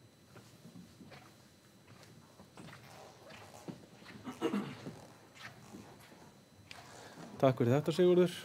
Eru fleiri sem að vilja kveðja sér hljóðs? Svo ekki, þá ég svona að biðja Guðveigu Eyglóardóttur að taka aftur við fundarstjórn. Já, takk fyrir það. Þá liggur fyrir, ætla forseti fyrst að bera upp tillögu álagningu útsvars og tillagan svohljóðandi: Sveitarstjórn Borgarbyggðar leggur til að álagning útsvars í Borgarbyggðar árinu 2023 verði 14,52% af tekjum. Og ég bið þá fundarmenn sem samþykkja þessa tillögu að gefa merki. Og það samþykkt samhljóða. Og þá leggur forseti fram svohljóðandi tillögu: Sveitarstjórn samþykkir að vísa fjárhagsáætlun sveitarfélagsins fyrir árin 2022 til 2025 til síðari umræðu. Og ég bið þá fundarmenn sem samþykkja það að gefa merki. Og það samþykkt með 5 atkvæðum að taka fjárhagsáætlunina til seinni umræðu. Einhver sem á móti því að taka fjárhagsáætlunina til seinni umræðu? Það engin sem á móti því að taka umræðinu til seinni umræðu, en þeir sem sitja hjá eru 4. Þá þakka ég fyrir og ég bara sérstaklega þakka öllum þeim starfsmönnum sveitarfélagsins sem hafa komið að þessari vinnu hingað til. Þetta mikið vilja sem að fer í þetta á ári hverju. Og þá ætla ég að vinda mér í næsta dagskrárlið sem númer 3 og ber heiti viðauki við fjárhagsáætlun 2022 og málsnúmeru 2203-010. Og það afgreiðsla frá fundi byggðarráðs númer 612. Þar segir í bókun byggðarráðs: lagt fram minnisblað vegna tillögu að viðauka 5 við fjárhagsáætlun ársins 2022. Í minnisblaðinu sýnd áhrif þess að Faxaflóahafnir eru komnar inn í samstæðureikning sveitarfélagsins, en við það hækka tekjur 178,6 milljónir króna og gjöld 125,6 milljónir króna. Þá hefur þessi breyting þau áhrif að afskriftir hækka 31,8 milljónir króna. Í minnisblaðinu einnig gert ráð fyrir hækkun á fjármagnskostnaði A-hluta 127,7 milljónir króna og B-hluta 62,2 milljónir króna vegna aukinnar verðbólgu. Þá gert ráð fyrir að dregið verði úr framkvæmdum og fjárfestingum á árinu 229,5 milljónir króna og að lántöku verði 500 milljónir krónur minni en áætlað var í upphafi árs. Að þessum sökum verður handbært fé rúmlega 50 milljónir króna minna í árslok en gert var ráð fyrir og byggðarráð samþykkti að vísa þessari tillögu til afgreiðslu sveitarstjórnar og ég gef orðið laust þennan dagskrárlið. Og það engin sem kveður sér hljóðs og þá liggur fyrir eftirfarandi bókun. Lögð fram tillaga að viðauka 5 við fjárhagsáætlun ársins 2022. Í tillögunni koma fram áhrif þess að Faxaflóahafnir komin í samstæðureikning sveitarfélagsins, en við það hækka tekjur 178,6 milljónir króna og gjöld 125,6 milljónir króna. Þá hefur þessi breyting þau áhrif að afskriftir hækka 31,8 milljónir króna. Í tillögunni einnig gert ráð fyrir hækkun á fjármagnskostnaði A-hluta 127,7 milljónir króna og B-hluta 62,2 milljónir króna vegna aukinnar verðbólgu. Þá gert ráð fyrir að dregið verði úr framkvæmdum og fjárfestingum á árinu 229,5 milljónir króna og að lántöku verði 500 milljónir króna minni en áætlað var í upphafi árs. Að þessu sökum verði handbært fé rúmlega 50 milljónir króna minna í árslok en gert var ráð fyrir. Ég bið þá fundarmenn sem samþykkja framlagða bókun að gefa merki. og það er samþykkt með 8 atkvæðum, einhverjum sem kunna vera á móti og það er 1 fulltrúi sem situr hjá. Þá erum við komin á 4. dagskrárlið, það er kynning frá Menntaskóla Borgarfjarðar, skólaþróunarverkefni MB, menntun fyrir störf framtíðar með málsnúmerið 2203-124 og það er afgreiðsla frá fundi 611 í byggðaráði. Þar segir í bókum byggðaráðs framlögð drög að samstarfssamningi við Menntaskóla Borgarfjarðar kviku. Byggðaráð tekur undir bókun 212. fundar fræðslunefndar og telur að samstarfið muni gagnast stofnunum Borgarbyggðar vel. Byggðaráð felur sveitarstjóra að fullvinna og undirrita samkomulagi sem byggist á framlögðum drögum með fyrirvara samþykki sveitarstjórnar og ég gef orðið laust undir þessum dagskrárlið. Og það er enginn sem kveður sig hljóðs, þá liggur fyrir eftirfarandi bókun. Sveitarstjórn samþykkir framlagðan samstarfssamning Menntaskóla Borgarfjarðar kviku og felur sveitarstjóra að undirrita hann. Og ég bið þá fundamenn sem samþykkja framlagða bókun að gefa merki. Og það er samþykkt samhljóða. Mjög ánægilegt verkefni hér á ferð. 5. dagskrárliður ber heitið áformuð hlutafjáraukning ljósleiðarans, málsnúmerið 2210-251 og það er afgreiðsla frá fundi byggðaráðs nr. 612. Þar segir í bókum byggðaráðs: Byggðaráð Borgarbyggðar samþykkir tillögu hlutafjáraukningu í ljósleiðarans og telur hana til þess fallna að auka virði eigin fjár ljósleiðarans. Og ég gef orðið laust undir þessu dagskrárlið. Og það er enginn sem kveður sig hljóðs og þá liggur fyrir eftirfarandi bókun. Sveitarstjórn samþykkir framlagða tillögu hlutafjáraukningu í ljósleiðarans. Og ég bið þá fundamenn sem að samþykkja framkomna bókun að gefa merki. Og það er samþykkt samhljóða. 7. liður á dagskrá ber heitið fráveituviðauki 2022, málsnúmerið 2207-006 og það er afgreiðsla frá fundi byggðaráðs nr. 613. Þar segir í bókum byggðaráðs: sveitarstjóra er falið að undirrita drög að viðauka við samningum fráveitu með fyrirvara samþykkt sveitarstjórnar og ég gef orðið laust undir þessum dagskrárlið. Og það er enginn sem kveður sig hljóðs og þá liggur fyrir eftirfarandi bókun. Sveitarstjórn samþykkir framlagðan viðauka við samning Orkuveitu Reykjavíkur og fráveitu og felur sveitarstjóra að undirrita hann fyrir hönd sveitarfélagsins. Og ég bið þá fulltrúa sem samþykkja framkomna bókun að gefa merki og það er samþykkt samhljóða. 7. dagskrárliður ber heitið ljósleiðar í Borgarbyggð, framkvæmdir, málsnúmerið 211-18 og það er afgreiðsla frá fundi byggðaráðs nr. 613. Þar segir í bókun byggðaráðs: sveitarstjóra er falið að fullvinna og undirrita framlögð drög að samstarfssamningi með fyrirvara samþykkt sveitarstjórnar. Og ég gef orðið laust undir þessum dagskrárlið. Og það er enginn sem kveður sig hljóðs, þá liggur fyrir eftirfarandi bókun. Sveitarstjórn samþykkir framlagðan samning milli Borgarbyggðar og ljósleiðarans og felur sveitarstjóra að undirrita hann. Og ég bið þá fulltrúa sem samþykkja framkomna bókun að gefa merki. Og það er samþykkt samhljóða. Þá erum við komin á 8. dagskrárlið sem ber heitið Flatahverfi gatnagerð, útboðsgögn, verðfyrirspurn. Málsnúmer 2201-142 og það er afgreiðsla frá fundi byggðaráðs nr. 613. Þar segir í bókun byggðaráðs: Byggðaráð felur sveitarstjóra að ganga til samninga við B. Björnsson EHF á grundvelli fyrirliggjandi tilboðs og undirrita með fyrirvara samþykki sveitarstjórnar. Og ég gef orðið laust undir þessum dagskrárlið. Og það er enginn sem kveður sig hljóðs og þá liggur fyrir eftirfarandi bókun. Sveitarstjórn samþykkir að gengi verið til samninga við B. Björnsson EHF á grundvelli fyrirliggjandi tilboðs með fyrirvara að hann uppfylli hæfi verktaka samkvæmt útboðsleysingu. Þeir fulltrúar sem samþykkja framkomna bókun mislega gefa merki og það er samþykkt samhljóða. Þá erum við komin á 9. dagskrárlið sem ber heitið gjaldskrá skipulags- og byggingadeildar 2022 með málsnúmerið 2111-243 og það er afgreiðsla frá fundi skipulags- og bygginganefndar nr. 46. Þar segir í bókun nefndarinnar: Skipulags- og bygginganefnd hefur farið yfir efni og grundvöll gjaldskrár skipulagsfulltrúa og telur að nægilega hafi verið gerð grein fyrir fjárhæðum einstakra liða í gjaldskrá og nefndin vísar gjaldskrá skipulagsfulltrúa óbreytti til sveitarstjórnar til samþykktar. Og ég gef orðið laust undir þessum dagskrárlið. Sigurður Guðmundsson hefur óskað eftir að taka til máls. Gjörðu svo vel.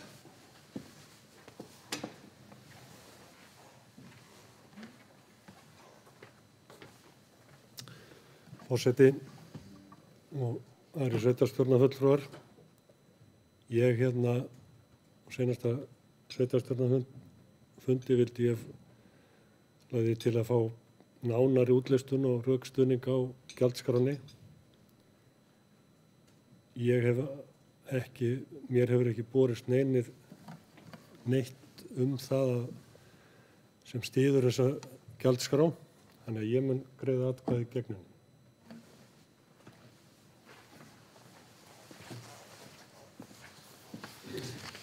Og ég gef orðið laust undir þessum dagskrárlið. Davíð Sigurðsson hefur óskað eftir máls.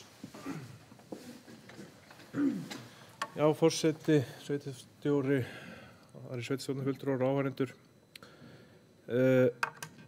Nú þessi gjaldskrá búin að fara í tvígang fyrir nefndina, athugasemdalaust. Það búið að fara vel og vandlega yfir það með nefndinni, hvað liggur að baki útreikningum, að baki hvern einasta lið í gjaldskráni. Og það hefur ekki komið inn eina athugasemd frá neinum nefndarmanni, neins framboðs. Þannig að bara og nefndin algjörlega samhljóðað það að við teljum þetta fullnægjandi. Takk fyrir.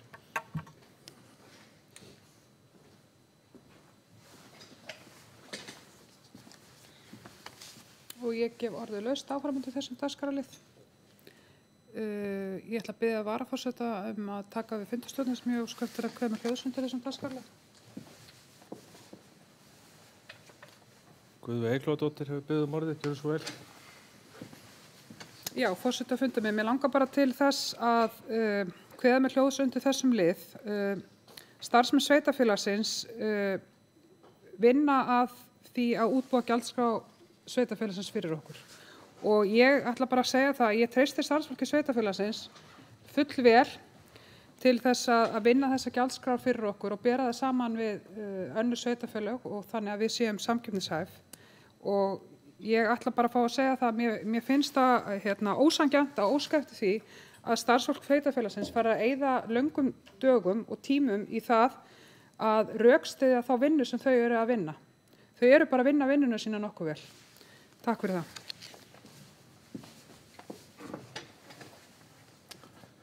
Takk fyrir þetta, Guðveig. Það eru fleiri sem vilja kveða þessi hljóðs. Svo ekki, þá ætla ég að gefa Guðveig fundarstjórninni aftur. Takk fyrir það. Þá liggur fyrir, fyrirgefðu, Lilja Björg, hefur óskað eftir texta máls, gerðu svo vel.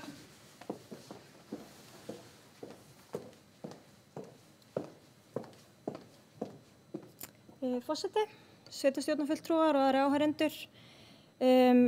Bara svona, það sem ég held að Siggi sé svona kannski aðalega líka að vísa til í þessari umræðu, það náttúrulega bara eðli gjaldana að þetta eru þjónustugjöld. Og við þurfum náttúrulega að hafa vel upp á borðum forsendur útreikninga á gjaldskrám sem kveðið á í lögum eigi að vera þjónustugjöld. Það raunverulega bara að vera að taka gjald fyrir því sem kostar að veita þjónustuna. Hvort að þetta sé nægjanlegt eða ekki, að þá held ég að almennt sé dugi að horfa til þess hvernig önnur sveitarfélög eru að gera þetta og reyna að bera saman við þær gjaldskrár og mín skoðun allavega þetta sé komið mun nær því núna heldur en það var og ég mun ekki kjósa gegn þessu en vill bara svona benda á það að við verðum bara að gera greinamun á því þegar við erum að setja gjaldskrár þar sem þjónustugjald og svo ekki. Takk.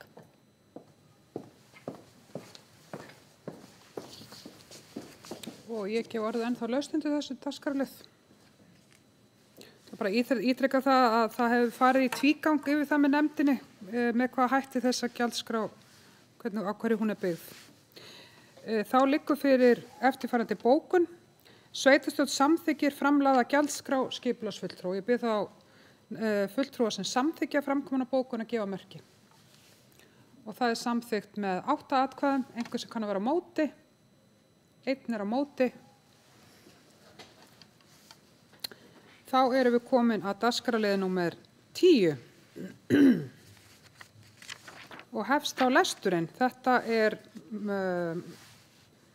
mál sem ber heitið Húsafell tillaga breyting á aðalskipulagi Borgarbyggðar 2010-2022, verslunar- og þjónustusvæði, málsnúmer 25037. Lögð fram breytingartillaga fyrir sveitarstjórn til samþykktar samkvæmt 32. grein skipulagslaga nr. 123/2010. Breytingin tekur til verslunar og þjónustusvæði sunnan þjóðvegar í Húsafelli í stað landbúnaðarlands. Kynningartími tillögu var frá 21. febrúar til og með 7. apríl 2022. Athugasemdir bárust frá 6 aðilum. Lagður fram skipulagsuppdráttur og greinargerð frá hönnuði dagsettu 3. febrúar 2022. Umsagnir lögbundin á umsagnaraðila, athugasemdir og hagsmunaaðila og svör við þeim. Afgreiðsla frá 46. fundi skipulags- og byggingarnefndar. Skipulags- og byggingarnefnd gerir engar athugasemdir við framlagða tillögu að aðalskipulagsbreytingu. Nefndin leggur til að ferlinu verði haldið áfram þegar lögbundnum auglýsingatíma deiliskipulagstillögunnar lokið. Aðalskipulagsbreytingunni verður því vísað til sveitarstjórnar samhliða deiliskipulagstillögu fyrir svæðið í samræmi við samkomulag málsaðila og sveitarfélagsins frá 12. ágúst 2021. Samkvæmt áliti Skipulagsstofnunar dagsett 4. nóvember 2021 varðandi áframhaldandi málsmeðferð aðalskipulagsbreytingar var mælst til þess að deiliskipulagstillaga yrði auglýst samhliða. Þar sem tafðist að ná sáttum deiliskipulagstillögu var aðalskipulagsbreyting auglýst á undan en ákveðið að afgreiða áætlanir samhliða samanber ofangreinda bókun skipulags- og byggingarnefndar. Deiliskipulagstillagan fór í auglýsingum leið og samkomulag uppdrátt og greinargerð tillögunnar náðist. Og ég gef orðið laust þennan dagskrárlið. Og það enginn sem kveður sér hljóðs og þá liggur fyrir eftirfarandi bókun. Samkvæmt áliti Skipulagsstofnunar dagsett 4. nóvember 2021 varðandi áframhaldandi málsmeðferð aðalskipulagsbreytinga var mælst til þess að deiliskipulagstillaga yrði auglýst samhliða. Þar sem tafðist að ná sáttum deiliskipulagstillögu var aðalskipulagsbreyting auglýst á undan en ákveðið að afgreiða áætlanir samhliða samanber ofangreinda bókun skipulags- og byggingarnefndar. Deiliskipulagstillagan fór í auglýsingu leið og samkomulag uppdrátt og greinargerð tillögunnar náðist. Og þá liggur fyrir bókun. Sveitarstjórn samþykki framlaga breytingu á aðalskipulagi Borgarbyggðar samkvæmt 32. grein skipulagslaga nr. 123 frá 2010. Breytingartillaga felst í breytingum á landnotkun svæðis í landi Húsafells 1 og Bæjargils úr landbúnaði í verslun og þjónustu. Og ég bið þá fulltrúa sem samþykja framkomna bókun að gefa merki. Og það samþykkt samhljóða. Nei, fyrirgeðu. Það samþykkt með 8 atkvæðum, einhver sem kann vera á móti, einn sem situr hjá. Afsaka þetta. Þá eru komin á dagskrárlið númer 11 sem ber heitið Húsafell 1 og Bæjargil, deiliskipulagstillaga, málsnúmeru 2109-082 og það afgreiðsla frá 46. fundi skipulags- og byggingarnefndar. Þar segir í bókun skipulags- og byggingarnefnd leggur til við sveitarstjórn að samþykkja framlagða tillögu samkvæmt 42. grein skipulagslaga 123 frá 2010 að teknu tilliti til athugasemda skipulagsfulltrúa sem fram kom á fundinum. Breytingar voru gerðar á tillögunni með tilliti til umsagna sem bárust á kynningartíma en breyta ekki auglýstri tillögu í grundvallaratriðum. Aðalskipulagsbreyting verður lögð fram fyrir sveitarstjórn samhliða samþykkt deiliskipulagsins og ég gef orðið laust undir þessum dagskrárlið. Og það enginn sem kveður sér hljóðs, það liggur fyrir eftirfarandi bókun. Sveitarstjórn samþykki framlaga tillögu að deiliskipulagi við Húsafell 1 og Bæjargil samkvæmt 42. grein skipulagslaga. Breytingar voru gerðar á tillögunum með tilliti til umsagna sem bárust á kynningartíma en breyta ekki auglýstri tillögu í grundvallaratriðum. Og ég bið þá fulltrúa sem samþykja framkomna bókun að gefa merki. Og það samþykkt samhljóða. Þá eru komin á dagskrárlið númer 12 sem ber heitið Galtarholt 2 umsókn aðalskipulagsbreytingu landnúmer 135042 og það málsnúmer 2210-247 og það afgreiðsla frá fundi skipulags- og byggingarnefndar nr. 46 og þar segir í bókun nefndarinnar skipulags- og byggingarnefndar leggur til við sveitarstjórn að samþykkja breytingu á aðalskipulagi Borgarbyggðar sem felst í minnkun á frístundasvæði Galtarholts 2 1,3 hektara. Breyting gerð samkvæmt 2. málsgrein 36. greinar skipulagslaga nr. 123 frá 2010. Niðurstaðan skal auglýst og breytingin send Skipulagsstofnun til staðfestingar. Ég gef orðið laust undir þessum dagskrárlið og það enginn sem kveður sér hljóðs. Þá liggur fyrir eftirfarandi bókun. Sveitarstjórn samþykki framlaga breytingu á aðalskipulagi Borgarbyggðar í Galtarholt 2 landnúmer 135042 samkvæmt 2. málsgrein 35. greina skipulagslaga. Niðurstaðan skal auglýst og breytingin send Skipulagsstofnun til staðfestingar. Og ég bið þá fulltrúa sem samþykkja framkomna bókun að gefa merki. Og það samþykkt samhljóða. Þá erum við komin að 13. lið sem ber heitið Vallarás breyting á deiliskipulagi. Málsnúmerið 2109-181 og það afgreiðsla frá fundi skipulags- og byggingarnefndar nr. 46. Þar segir í bókun nefndarinnar skipulags- og byggingarnefnd leggur til við sveitarstjórn að samþykkja framlaga tillögu samkvæmt 42. grein skipulagslaga nr. 123 frá 2010 með þeim breytingum sem gerðar voru með tillit til umsagna sem bárust á kynningatíma en breyti ekki auglýstri tillögu í grundvallaratriðum. Og ég gef orðið laust undir þessum dagskrárlið. Og það enginn sem kveður þessu hljóðs og þá liggur fyrir eftirfarandi bókun. Sveitarstjórn samþykki framlaga tillögu breyting á deiliskipulagi við Vallarás samkvæmt 42. grein skipulagslaga með þeim breytingum sem gerðar voru á kynningatíma en breyti ekki auglýstri tillögu í grundvallaratriðum. Og ég bið þá fulltrúa sem samþykki framkomna bókun að gefa merki. Og það samþykkt samhljóða. Þá erum við komin að 14. lið sem ber heitið Signýjarstaðir sumarhús, breyting á deiliskipulagi, málsnúmer 22-10-088. Það afgreiðsla frá fundi skipulags- og byggingarnefndar. Já, fyrirgeðu. Já. Fyrirgeðu, ég ætla að það 14. dagskrárlið sem heitir Signýjarstaðir sumarhús, breyting á deiliskipulagi og ég ætla að Lilja Björg Ágústsdóttir, sveitarstjórnarfulltrúi hefur vikið að fundi vegna tengsla málið. Það afgreiðsla frá fundi skipulags- og byggingarnefndar nr. 46. Skipulags- og byggingarnefnd leggur til við sveitarstjórn að grenndarkynnt verði óveruleg breyting á deiliskipulagi samkvæmt 2. málsgrein 43. greinar og 44. greinar skipulagslaga nr. 123 frá 2010 fyrir sumarbústaðaeigendum í götunum Ystumóar, Hrísmóar, Miðmóar og Fremstumóar að teknu tilliti til athugasemda skipulagsfulltrúa.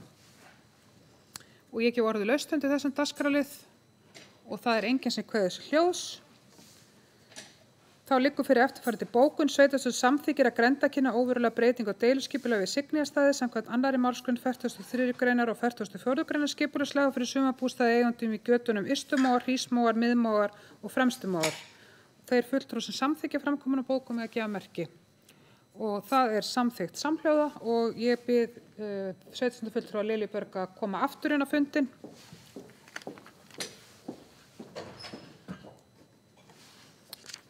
Fimmtándi dagskrárliður ber heitið Norðtunga, landnúmer 134742, stofnun lóða, skógarbót, gömluhús, nafnabreyting, Norðtungukot, málsnúmer 2203-114. Og það afgreiðsla frá fundi skipulags- og byggingarnefndar nr. 46 og þar segir í bókun nefndarinnar skipulags- og byggingarnefnd leggur til við sveitarstjórn að heimila breytingu á nafni landeignar með landnúmerið 234246 úr gömluhús í Norðtungukot. Og ég gef orðið laust þennan dagskrárlið. Og það enginn sem kveður þessu hljóðs og þá liggur fyrir eftirfarandi bókun.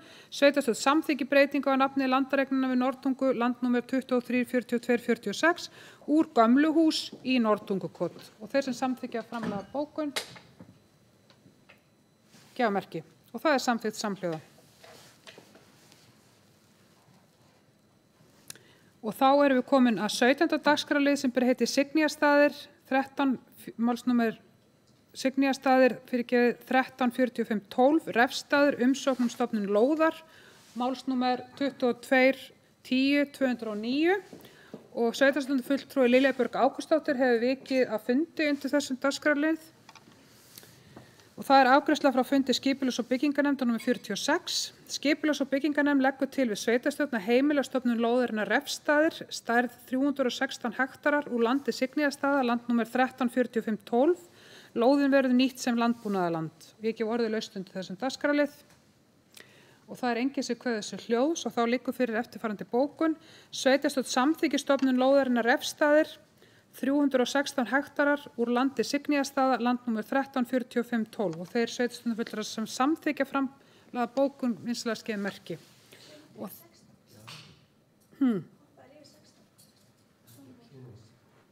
hoppaði yfir það. Ok. Ég ætla bara þá að ágreiða þennan lið og hann liður númer 17 samþykktur samhljóða. Ég bið fundarmenn afsökunar á því að hafa hoppað einn lið. Ég bið fundarmann Lilju Björg Ágústsdóttur að koma aftur inn á fundinn og það dagskrárliður númer 16 sem ber heitið Sjónarhóll umsóknum breytinga á landheiti F2112 108 og málsnúmeri 2210-202 og það mál dagskrárliður númer 16 í endurtek og það afgreiðsla frá fundi skipulags- og byggingarnefndar. Skipulags- og byggingarnefnd leggur til við sveitarstjórn að heimila nafnabreytingu á landinu Sjónarhóll, landnúmer 216109. Mun landið heita Blikavatn sem eitt af örmörkjum á svæðinu og ég gef orðið laust. Og það enginn sem kveður sér hljóðsund í þessum lið og þá liggur fyrir eftirfarandi bókun. Sveitarstjórn samþykki nafnabreytingu á landinu Sjónarhóll, landnúmer 216109 í Blikavatn og ég bið þá fulltrúa sem samþykkja framkomna bókun að gefa merki. Takk fyrir þá. Ég þakka fyrir þessa ábendingu og við sérstök ánægja að það fá staðfestingu því að sveitarstjórnar fulla meðvitund að fylgjast með dagskráni. Og þá erum við komin að dagskrárliði númer 18 sem ber heitið Berg, landnúmer 179730. Umsókn stofnun lóðar, Melaleiti, málsnúmer 2109-036 og það afgreiðsla frá fundi skipulags- og byggingarnefndar númer 46. Þar segir í bókun nefndarinnar skipulags- og byggingarnefnd leggur til við sveitarstjórn að heimila stofnun lóðarinnar Melaleiti, stærð 9166 fermetrar úr landinu Berg, landnúmer 179730. Lóðin verður nýtt sem sumarbústaðaland og ég gef orðið laust undir þessum dagskrárlið. Og það enginn sem kveður sér hljóðs og þá liggur fyrir eftirfarandi bókun. Sveitarstjórn samþykkir stofnun lóðarinnar Melaleiti, stærð 9166 fermetrar úr landinu Berg, landnúmer 173730. Þessi samþykkja framkomna bókun vinsamlegast gefið merki og það samþykkt samhljóða. Þá erum við komin að dagskrárlið númer 19 og hann ber heitir Munaðarnesland, Hólar, umsókn stofnun lóða 1943-65, málsnúmer 2210-248 og það afgreiðsla frá fundi skipulags- og byggingarnefndar númer 46 og þar segir í bókun nefndarinnar skipulags- og byggingarnefnd leggur til við sveitarstjórn að heimila stofnun lóðana Hóla 3 og Hóla 5 úr landi Munaðarnesland, Hólar, landnúmer 1943-65. Hólar 3 verða 11.524 fermetrar og Hólar 5 verða 9.677 fermetrar. Lóðirnar verða settar í notkun á flokkinn sumarbústaðaland. Einnig leggur nefndin til við sveitarstjórn að heimila nafnabreytingu á lóðinni Munaðarnesland í Hólar, að heimila nafnabreytingu á lóðinni Munaðarnesland Hólar, landnúmer 1943-65 í Hólar 1. Og ég gef orðið laust undir þessum dagskrárlið. Og það enginn sem kveður sér hljóðs og þá liggur fyrir eftirfarandi bókun. Sveitarstjórn samþykkir stofnun lóðana Hólar 3 og Hólar 5 úr landinu Munaðarnesland Hólar, landnúmer 1943-65. Hólar 3 verða 11.524 fermetrar og Hólar 5 verða 9.677 fermetrar. Jafnframt samþykkir sveitarstjórn nafnbreytingu á lóðinni Munaðarnesland Hólar, landnúmer 1943-65 í Hólar 1. Og þeir sem samþykkja framkomna bókum vinsamlegast gefið merki. Og það samþykkt samhljóða. Þá erum við komin að 20. lið sem ber heiti Engiás 2-8, staðfesting lóðamarka og umsókn stækkun lóðar, málsnúmer 2210-236 og það afgreiðsla frá fundi skipulags- og byggingarnefndar númer 46. Þar segir í bókun nefndarinnar skipulags- og byggingarnefnd leggur til við sveitarstjórn að heimila samrunalóðina Engiás 2, 4, 6 og 8 í eina Engiás 2-8, landnúmer 135761 sem verður þá 87.469 fermetrar stærð. Lóðin verður nýtt sem iðnaðar- og athafnalóð. Nefndin kallar eftir frekari gögnum til að geta tekið afstöðu stækkun lóðar. Og ég gef orðið laust. Lilja Björg Ágústsdóttir hefur beðið orðið.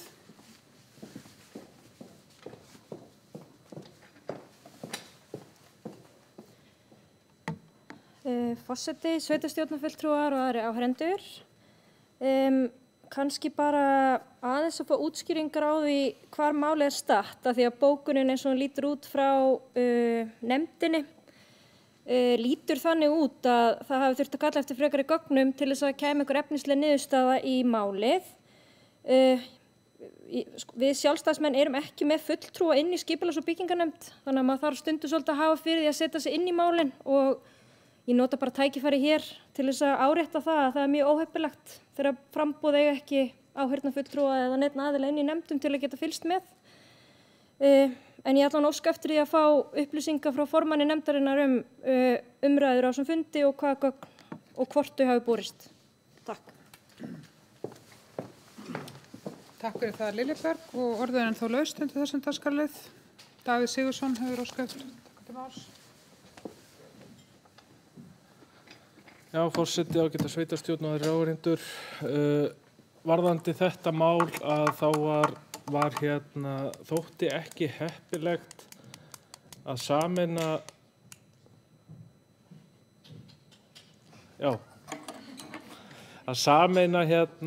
allar lóðirnar í eina lóð eins og óskin var Það var sem sagt tillaga nefndarinnar að þetta yrði skipt upp í 2 aðskildar lóðir.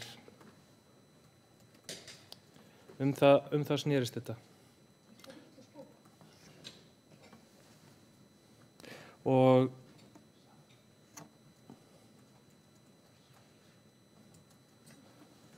já, fleira var það ekki. Takk.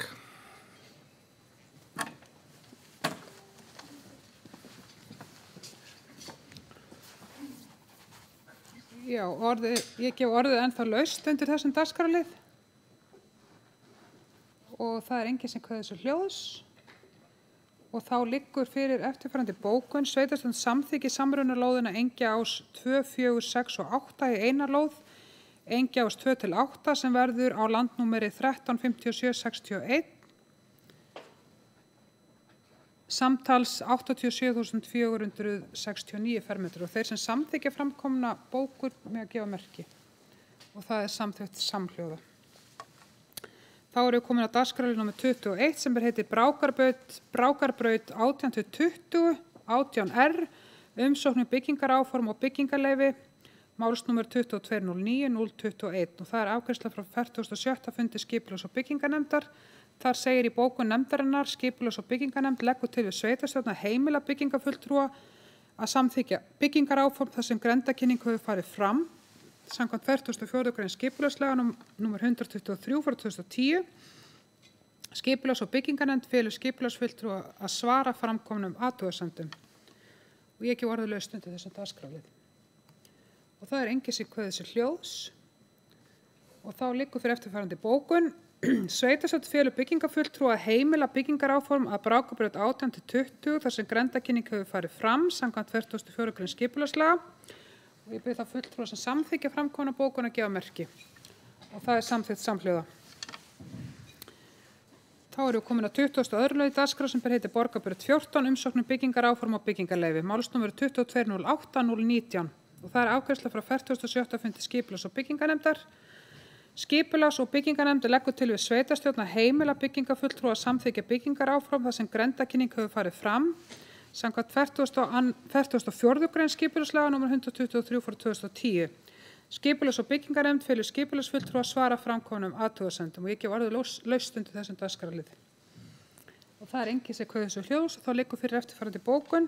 Sveitarstjórn felur byggingarfulltrúa að samþykkja byggingaráform vegna Borgarbrautar 14 þar sem grenndarkynning hefur farið fram samkvæmt 44. grein skipulagslaga og þeir fulltrúar sem samþykkja framkomna bókun með að gefa merki. Og það er samþykkt með 8 atkvæðum, einhverjir sem kunna að vera á móti og það er 1 sem situr hjá. Þá erum við komin á dagskrárlið nr. 23.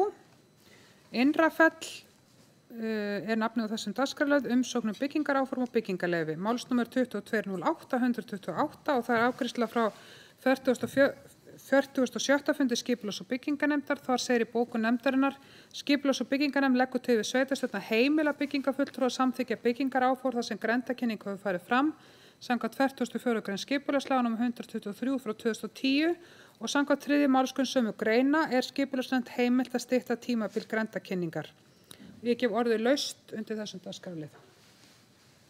og það enginn sem kveður þessu hljóðs og það liggur fyrir eftirfarandi bókun.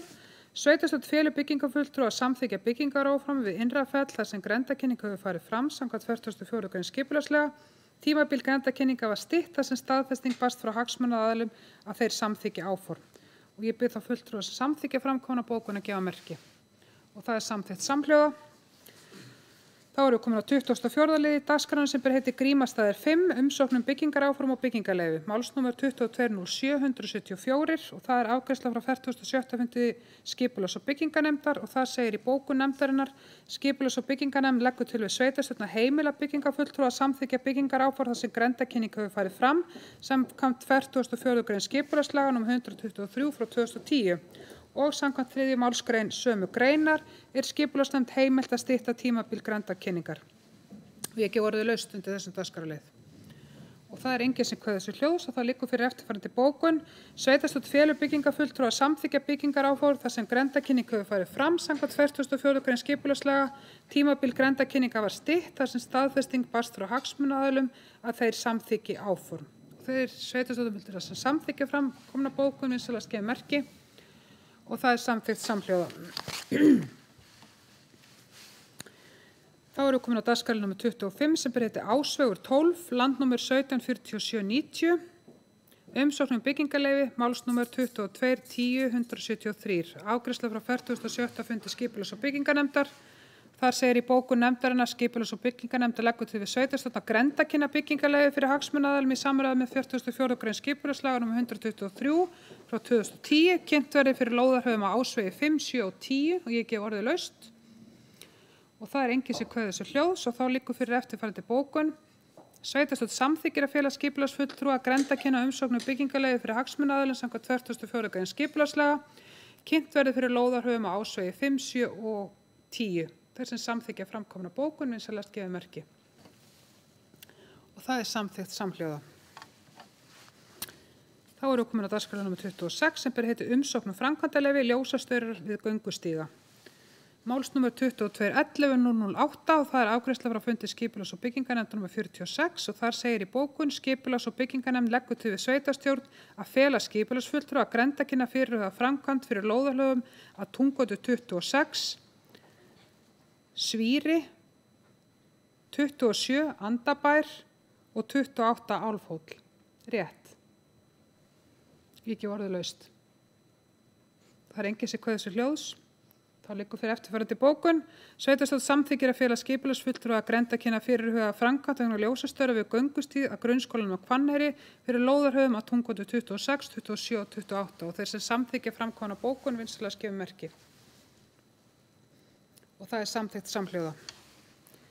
Þá erum við komin á dagskrárlið nr. 27 sem ber heiti tilkynningarskyld framkvæmd mælimastur Sigmundarstaðir landnúmer 134748 málsnúmer 2209-087 og það afgreiðsla frá fundi skipulags- og byggingarnefndar nr. 46 og þar segir í bókun nefndarinnar skipulags- og byggingarnefnd telur að tilkynningarskylda framkvæmd sé að ræða samanber grein 236 í byggingarreglugerð nr. 112/2012 með síðari breytingum sem segir að framkvæmd skuli verið í samræmi við skipulag og önnur ákvæði reglugerðarinnar eins og við á hverju sinni.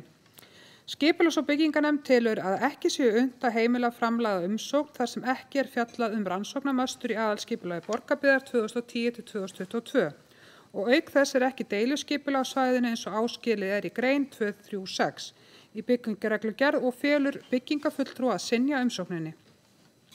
Í heildarendurskoðun aðalskipulags verður tekin afstaða til slíkra mannvirkja en taka ber fram að málsaðila frjálst að gera tillögu að breytingu á aðalskipulagi og leggja fram deiluskipulag svæðið samhliða því. Vakin athygli á því að málsaðilar hafa kærurétt varðandi synjun byggingarfulltrúa til úrskurðarnefndar og umhverfis- og auðlindamála. Kærufrestur 1 mánuður frá því að aðila máls var tilkynnt stjórnvaldsákvörðun samanber 2. málsgrein 4. greinar laga nr. 130/2011 og ég gef orðið laust undir þessum dagskrárlið. Og það enginn sem kveður þessu hljóðs. Þá Fyrir liggur eftirfarandi bókun. Sveitarstjórn staðfestir bókun skipulags- og byggingarnefndar, forsendur og ályktanir hennar. Sveitarstjórn felur byggingarfulltrúa að synja umsókn um mælimestur í landi Sigmundarstaða, landnúmer 134748. Vakin athygli á því að málsaðilar hafa kærurétt varðandi synjun byggingarfulltrúa til úrskurðarnefndar umhverfis- og auðlindamála. Kærufrestur 1 mánuður frá því að aðila máls var tilkynnt stjórnvaldsákvörðun, samanber 2. málsgrein 4. greinar laga númer 130 frá 2011. Og þeir fulltrúar sem samþykkja framlagða bókun vinsamlegast gefa merki. Og það samþykkt samhljóða. Þá erum við komin á dagskrárlið númer 28 sem ber heitið Endurskoðun aðalskipulags 2010 til 2022 með málsnúmerið 200-2119 og það afgreiðsla frá fundi skipulags- og byggingarnefndar númer 46. Og þar segir í bókun nefndarinnar: skipulags- og byggingarnefnd samþykkir framlögð útboðsgögn og felur skipulagsfulltrúa að ganga til útboðs samkvæmt framlögðum gögnum í samvinnu við Ríkiskaup. Gert ráð fyrir að vinna verktaka og við aðalskipulag geti hafist við upphaf næsta árs. Og ég gef orðið laust undir þessum dagskrárlið. Og það enginn sem kveður svo hljóð, þá liggur fyrir eftirfarandi bókun. Sveitarstjórn samþykkir framlögð útboðsgögn og felur skipulagsfulltrúa að ganga til útboðs samkvæmt framlögðum gögnum í samvinnu við Ríkiskaup. Og þeir fulltrúar sem samþykkja framlagða bókun vinsamlegast gefa merki. Og það samþykkt samhljóða. Þá höfum við lokið þessum kafla í dagskránni sem lýtur að samþykktum og þá hefst næsti fasi sem eru fundagerðir framlagðar og 29. liður á dagskrá fundagerð byggðarráðs númer 611 og ég gef orðið laust. Og það enginn sem kveður þessu hljóðs og þá telst sú fundagerð framlagð.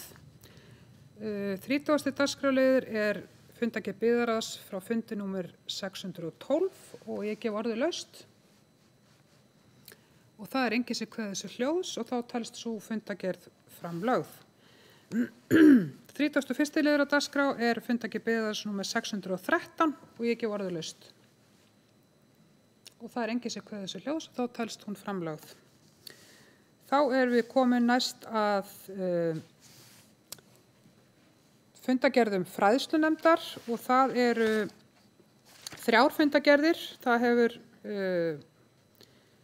aldeilis verið nóg að gera hjá fræðslunefnd núna á milli sveitarstjórnarfunda sýnist mér og ég ætla að biðja formann nefndarinnar að fara yfir allar 3 fundagerðirnar og við munum svo gefa orðið laust fyrir hverja fundagerð fyrir sig í framhaldi af því.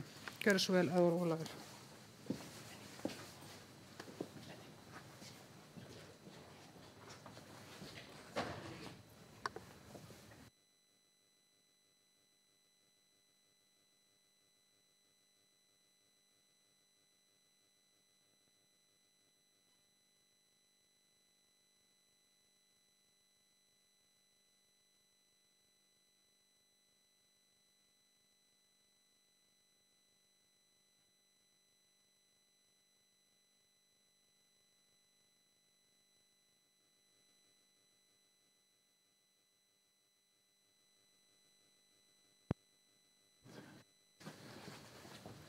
Já, forseti, ágæta sveitarstjórn, eins og Guðveig sagði, þá hefur við aðeins spýtt í lófana núna frá síðasta fundi sveitarstjórnar og haldnir hafa verið 3 fundir. Ég ætla að byrja að fara yfir fundagerð fyrir 212. fund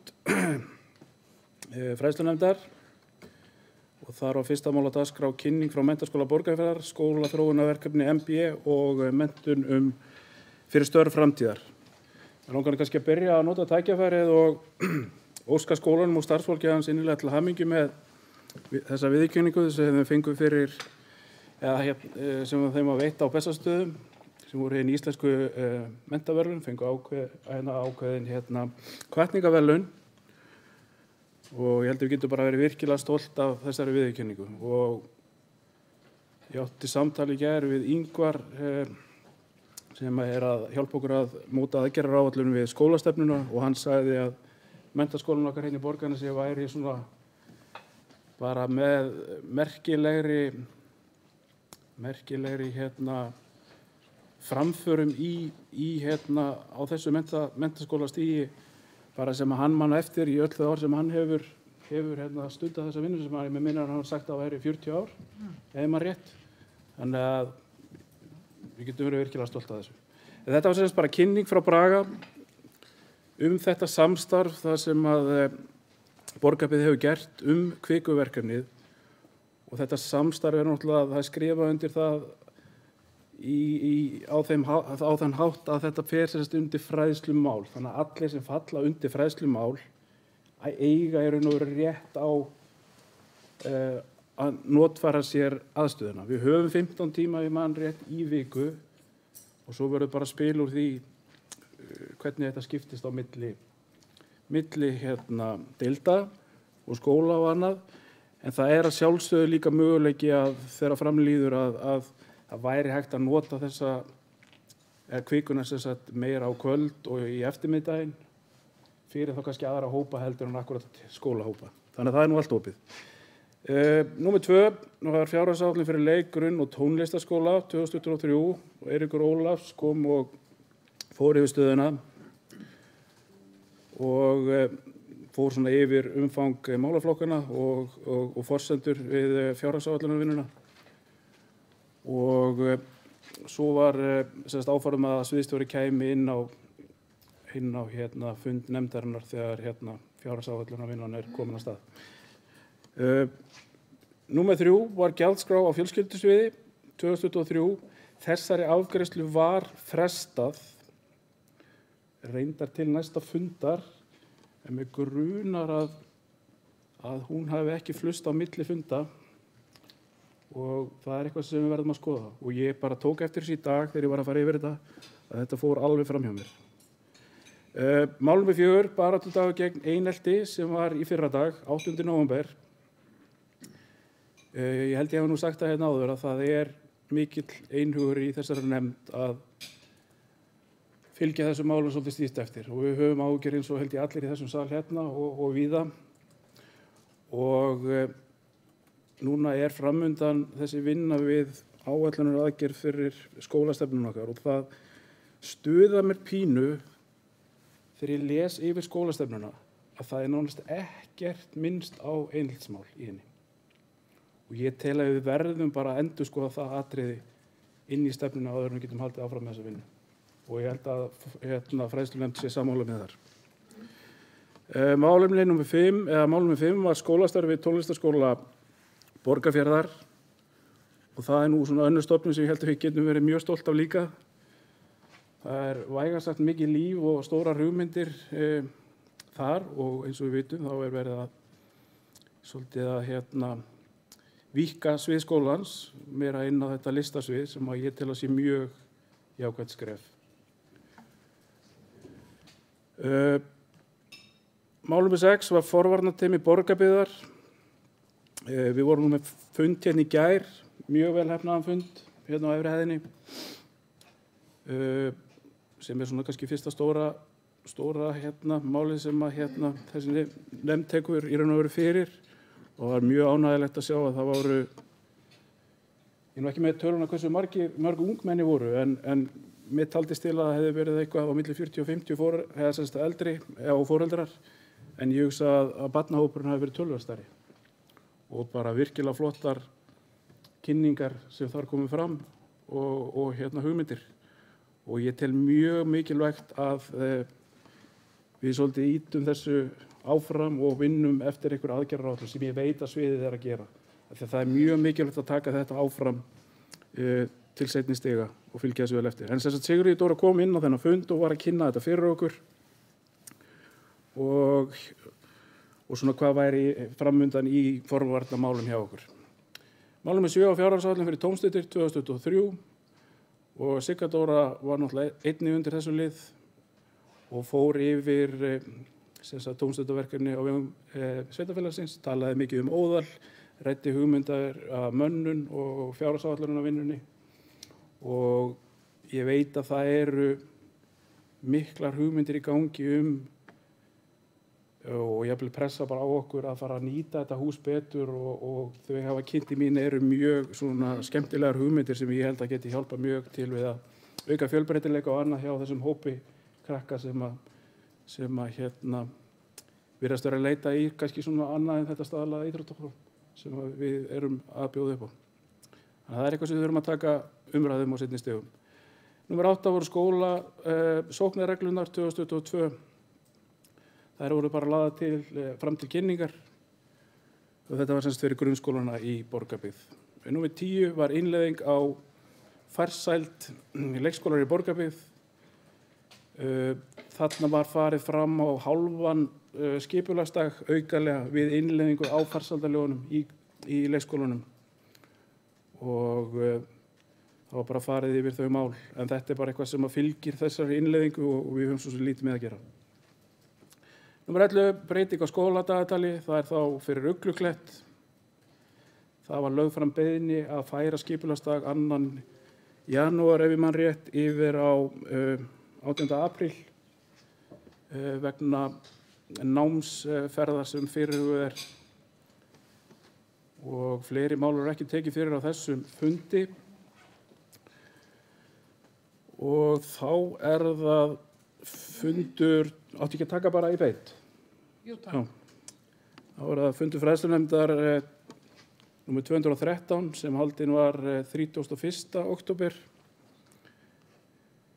Þar var í upphafi farið yfir fjárhagsáætlun leikskóla Borgarbyggðar og farið yfir fjárhagsáætlunarvinnuna og þar var farið yfir helstu áherslur og áskoranir í starfsemi skólana.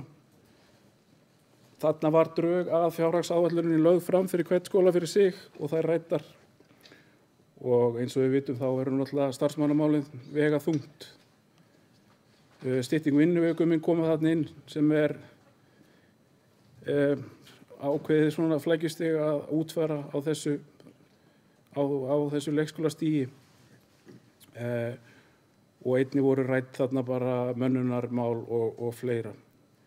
Liður númer 2 var fjárhagsáætlun fyrir grunnskóla Borgarbyggðar og það var bara svipað, það var bara farið yfir drög á áætluninni og það var sem sagt líka rætt svigrúm til fjölbreyttari fræðslu.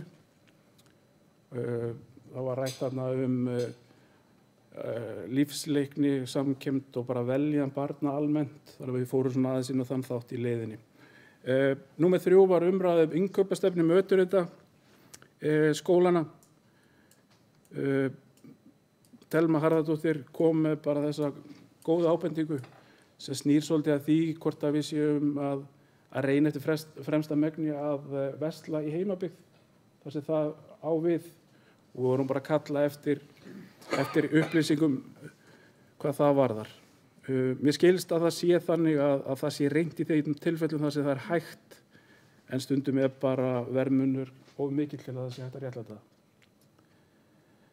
Mál númer 4 var tilkynninganappur fyrir fjölskyldustuði. Þetta kemur svolítið í framhaldi af eineltis umræðunni þar sem við höfum fengið umkvartanir frá foreldrum og forráðamönnum sem hafa verið að eiga við eineltismál barna sinna þar sem þau hafa tilkynnt okkur að það sé mjög flókið að tilkynna þessi mál. Í raun og veru þurfa að prenta út eitthvað form og fylla það inn og skila því síðan til viðkomandi skólastofnunar og svona ekki alveg að hreinu hvernig unnið úr þessum umsóknum þegar þær berast og við litum svolítið til Seltjarnarness í þessu þar sem þau eru bara með tilkynningarnapp inn á heimasíðu skólans þar sem þú getur bara fyllt þetta inn rafrænt og svo komið þarna miklar umræður það hvernig þessar tilkynningar ætti að berast þannig að þetta að verði svona ákveðið aðhald utan þessar tilkynningar, að þetta berist þá allavega fleiri en einum aðila. Þannig að það mikil umræða búin að fara í þetta. Mál númer 5, það sem sagt eineltisáætlunin, enn og aftur eineltismál í Borgarbyggð. Og þetta var einnig liður sem var tekin inn, ef maður rétti það ekki Telma, þú komst með þennan liðin líka. Og bara fannst mér jákvæðar og bara uppbyggilegar umræðar þessi mál. Og mér fannst svona kannski rauðið þráðurinn í þessu vera að sá að við vorum að reyna svona hvernig við náum til foreldra. þetta snýri svona, ef maður rétt, svolítið að því. Og þetta náttúrulega bara eitthvað svona sem þarf að vera stöðugt í gangi og þetta ná við setjum í bókun að þurfum við þorr til að upp að ná þessu heildar, að ná foreldrum að borðinu og reyna að opna þessu umræðu. Það er ærið verkefni. Liður nr. 6 voru viðbrögð við biðlistum á leikskólum í Borgarnesi haust 2022. Fræðslunefndin studdi í raun og veru bara þá tillögu að sett vera af stað nefnd til að kanna möguleikann á stækkun við Ugluklett, svona til lengri tíma litið. En svo hefur við fengið tölur úr öllum leikskólum í héraðinu og það er búið að fara yfir þessar tillögur og það er lagt til í rauninni að verði setti gámar á Ugluklett fram að því sem að uppbygging á nýjum leikskóla mun fara af stað, sem geti þá bæði nýst þar í að ná niður biðlistum í Borgarnesi sem eru stæðstir þar, og það er bara þannig að mönnunin á Uglukletti er svona, hún getur tekið við fleiri nemendum, meðan við erum kannski í öðrum leikskólum að horfa það að þó við myndum stækka með gámi þá höfum við ekki fólk til að annast börnin sem eru sett inn í gámana. Og þetta myndi líka ríma mjög vel við í framhaldinu ef við færum í stækkunaráform og þegar á Uglukletti, að þetta muni þá nýtast meðan að vera að tengja byggingar saman og annað í að leysa þau vandamál sem myndast við það. Númer 7 var fjárhagsáætlun fyrir íþróttamiðstöðina eða bara íþróttamiðstöða 2023. Ingunn Jóhannesdóttir kom til okkar og fór yfir stöðuna og það sköpuðu smá umræður bara almenna nýtingu á íþróttamannvirkjum í héraðinu hjá okkur og fræðslulegum til bara raun og veru fulla ástæðu til þess að fá tölur úr varðandi nýtingu sundlaug og annað og skilgreina þá kannski upp á nýtt svolítið opnunartíma og annað, að við séum að nýta þessi mannvirki okkar, að það sé bara eðlileg nýtingi í að halda þeim opnum í rauninni. Og svo var einnig komið inn á þann punkt fyrir íþróttamiðstöðina í Borgarnesi að forstöðumaður hefur ákveðnar áhyggjur af því að hvernig starfsmannamálunum háttað þar. Það eru aldrei 2 karlar og 2 konur á vakt á sama tíma, sem þýðir það að þegar það er kannski komið starfi upp í turn þar sem þú ert að fylgjast með sundlaug, ef það fer karlmaður þar inn og eitthvað gerist, þá er engin karlmaður á svæðinu til að bregðast við slíku og fara inn í karlaklefana. Þannig að hún svona bent á það að hún er með einhverjar hugmyndir að breyta þessu skipulagi þannig að það verði alltaf hægt að manna hverja vakt með 2 af hvoru kyni. Fleira var ekki tekið fyrir á þessum fundi og þá verður það fundur 214 sem var nú bara haldinn í gær. Og þar á fyrsta mál á dagskrá fjárhagsáætlun tónlistarskóla Borgarfjarðar 2023 og þar kom Sigfríður Björnsdóttir, skólastjóri, til okkar og var með einstaklega góða kynningu fyrir okkur og enn og aftur segi ég bara að þetta er magnastarf sem hún er að vinna og fólkið í skólanum og þau eru með mjög stór áform inn í framtíðina sem að ég bara verð að segja ég er virkilega spenntur fyrir og bara mjög metnaðarfullt. Við erum með vel þjálfaða, menntaða kennara og það hafa kennarar sýnt þessu starfi áhuga að koma og þannig að það er alveg litið til þessa skóla á mjög jákvæðan máta sem er bara vel. Nú er 2 skólastefna Borgarbyggðar.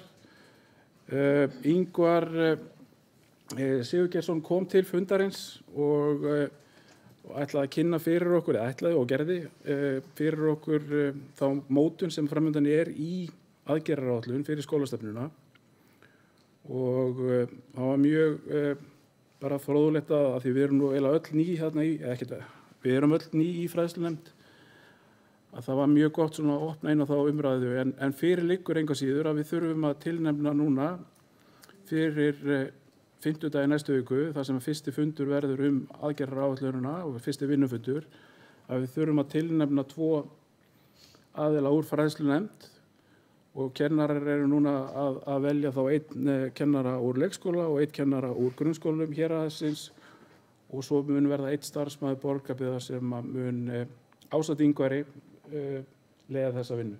Gert ráð fyrir þetta verði 2 til 3 fundir, sem sagt vinnufundir, og það svona það sem hann telur ætti að duga til þess að klára að móta þessa stefnu. Lengd fundana talaði að yrðu 2 til 3 tímar í senn, þannig að við erum að tala allavega undir 10 klukkutíma sem að mun taka að móta þessa stefnu. Mál númer 3 var starfsumhverfi leikskóla jól 2022. Þetta var svo sem erindi sem við fengum til okkar á breiðari grunni. Það bara verið að bera saman þessi störf, sem sagt leikskólar og grunnskólar, og leikskólakennarar vilja benda það að það sé mikill flótti úr þeirra stétt yfir í grunnskólana eftir að erindisbrefi komum að þau geti flakkað þarna á milli þessara stofnana og það sé að skapa mjög mikil vandamál og þau eru svona voru að reyna að opna augu okkur fyrir því hvort það væri hægt að gera eitthvað í því að gera starfsumhverfi leikskóla stjórnenda og starfsmanna svolítið svona færa það í nær grunnskólanum. Þetta var alveg pínu erfitt mál, bara svo það sé sagt.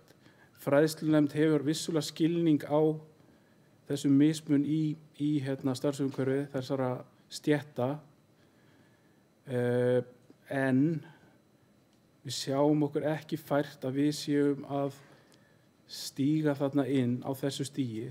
Þetta náttúrulega sameiginlegt vandamál bara sveitarfélaga allstaðar hringir í kringum landið, þetta ekki bara hér og þetta náttúrulega bara kjaramál.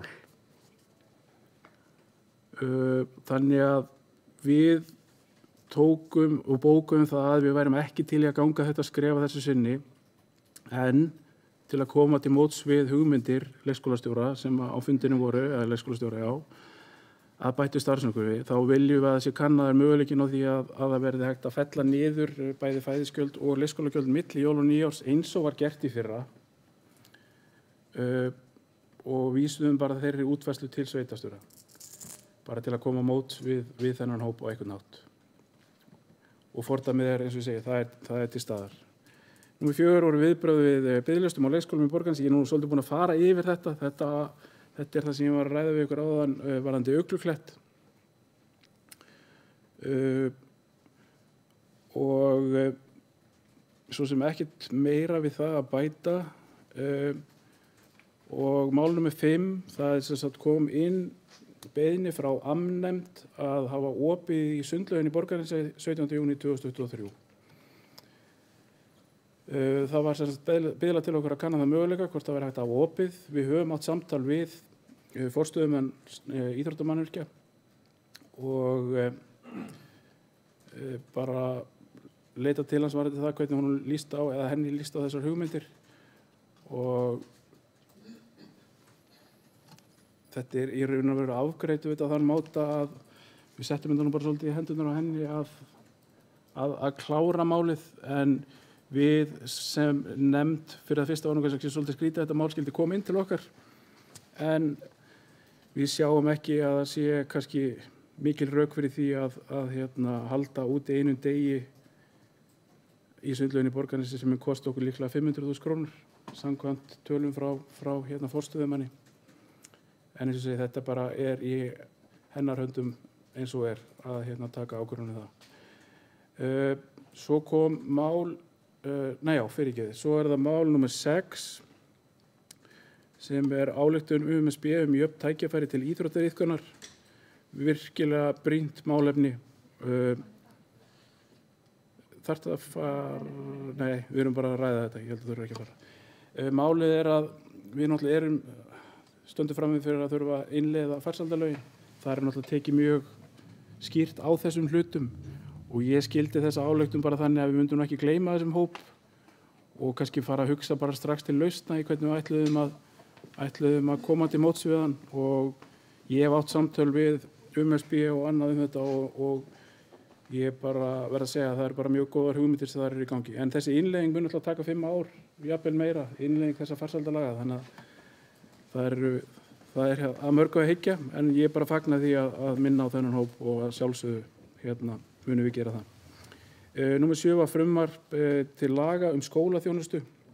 Þetta erindi var bara í raun og veru framlagt og til kynningar, og af því að þessu var frestað á öðrum fundum þá var nú í þessu bréfi verið að biðja fólk að sækja ef það hefði áhuga að koma að þessari vinnu. Þannig að þegar það loksins var tekið fyrir á fundunum í gær þá var það sá umsóknarfrestur var útrunnin. Svo var tekið inn með afbrigðum í gær á fundinum mál nr. 8, síðasta máli á fundinum. Það var erindi frá nemendafélagi grunnskólanum í Borgarnesi varðandi jólaútvarp. Þetta er styrk upphæð sem hefur verið veitt síðastliðin 6 eða 7 ár, skilst mér.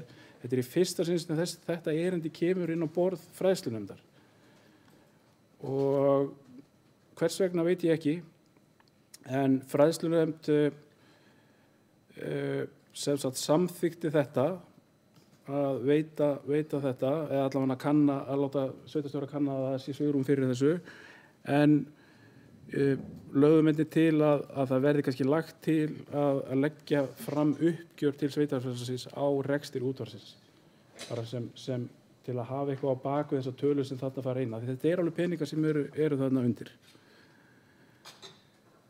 Meira var ekki gert. Fyrsti fundur sem við höfum náð að vera innan tímamarka, sem var ákveðin áfangi, en það þýddi það að við vorum samt hálftíma sein á fundin hérna sem voru að öðru hæðinni. En meira var ekki gert og þá var ég búin að fara yfir held ég alla fundagerðir. Já, þakka formanni fyrir góða yfirferð. Það er greinilega mikið að vera á fræðslunefnd. Ég ætla þá að gefa orði laust undir fundagerðum fræðslunefndar. Helst myndi ég bara vilja taka eina fundagerð í einu, en forseti gerir ekkert stórkostlegar athugasemdir við það ef fundamenn vilja ræða málefni frá 2 fundagerðum. Og já, Sigrún Ólafsdóttir óskar eftir, takk til máls, gjörðu svo vel.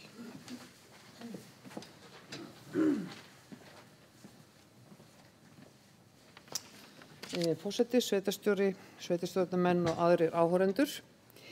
Ég vil bara fyrst byrja að taka undir hamingjuóskir til Menntaskólans varðandi verðlaunum sem það hlutu í vikunni.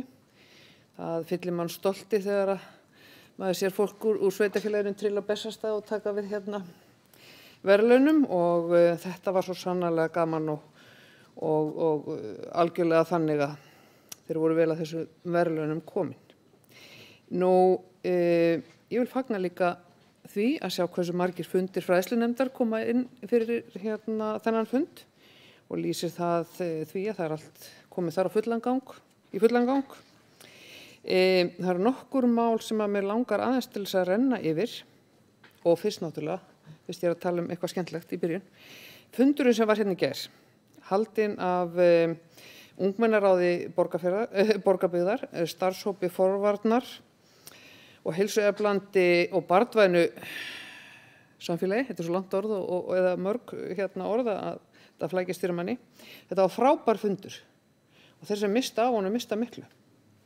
Og tilfinningin eftir hennar fund, hún var afskaplega góð.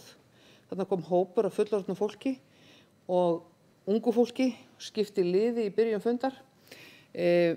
Var gott yfirbragð á þessu öllu saman, og allt í sambandi við skipulag og þess háttar var frábært, sem gerði það að verkum að þessi 2 hópar ræddu það sem vel er gert og ekki síður það sem betur að fara í sitt hvora lagi, mættust svo og báru saman bækur sínar og töluðum í opinskátt þau mál sem að þeim fannst bæði góð og slæm.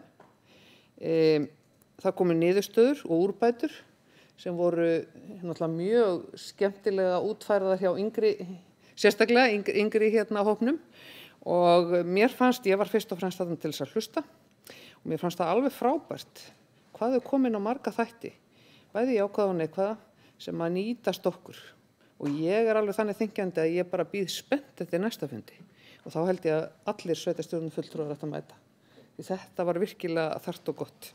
og það var afskaplega bjartsýnn sveitarstjórnar fulltrúi sem lagðist á koddann í gærkvöldi eftir þennan fund. Þannig að mér fannst það bara frábært.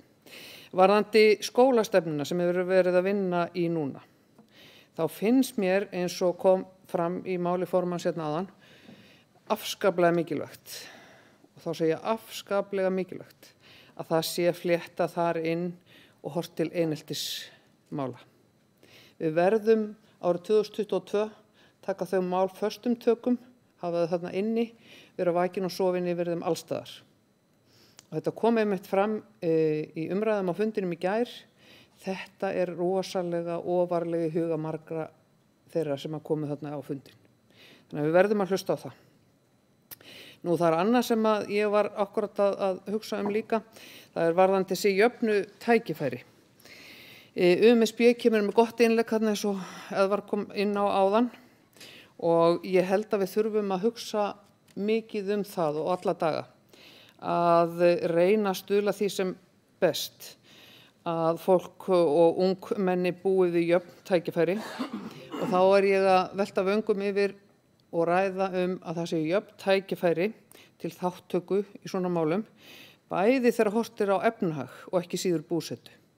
Þetta svo víðfeðmt sveitarfélag, það svo miklar vegalengdir og það bara í öllu sveitarfélaginu að þá býr fólk við misjafnar aðstæður og við þurfum að reyna með einhverjum ráðum að jafna þetta út þannig að þetta komi sem best fyrir sem flesta og alla.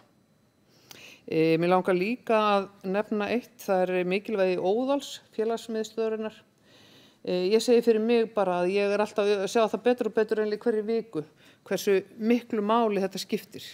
Og ég held að sé svo mörg ónýtt tækifæri þarna sem að einmitt geta gert það að verkum að jafna aðstöðu ungmenna.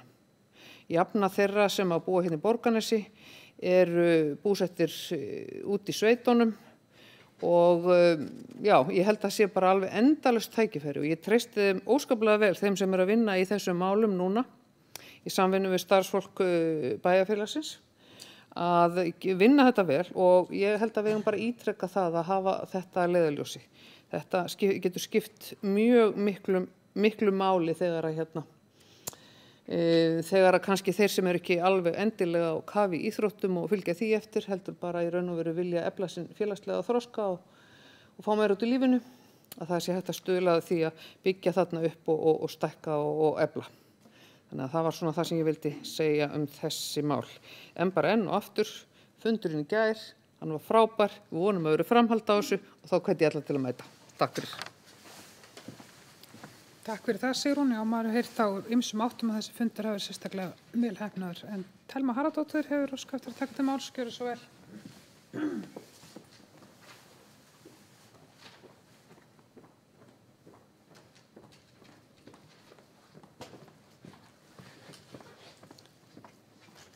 Já, forseti sveitarstjórnar fulltrúar og aðrir áheyrendur.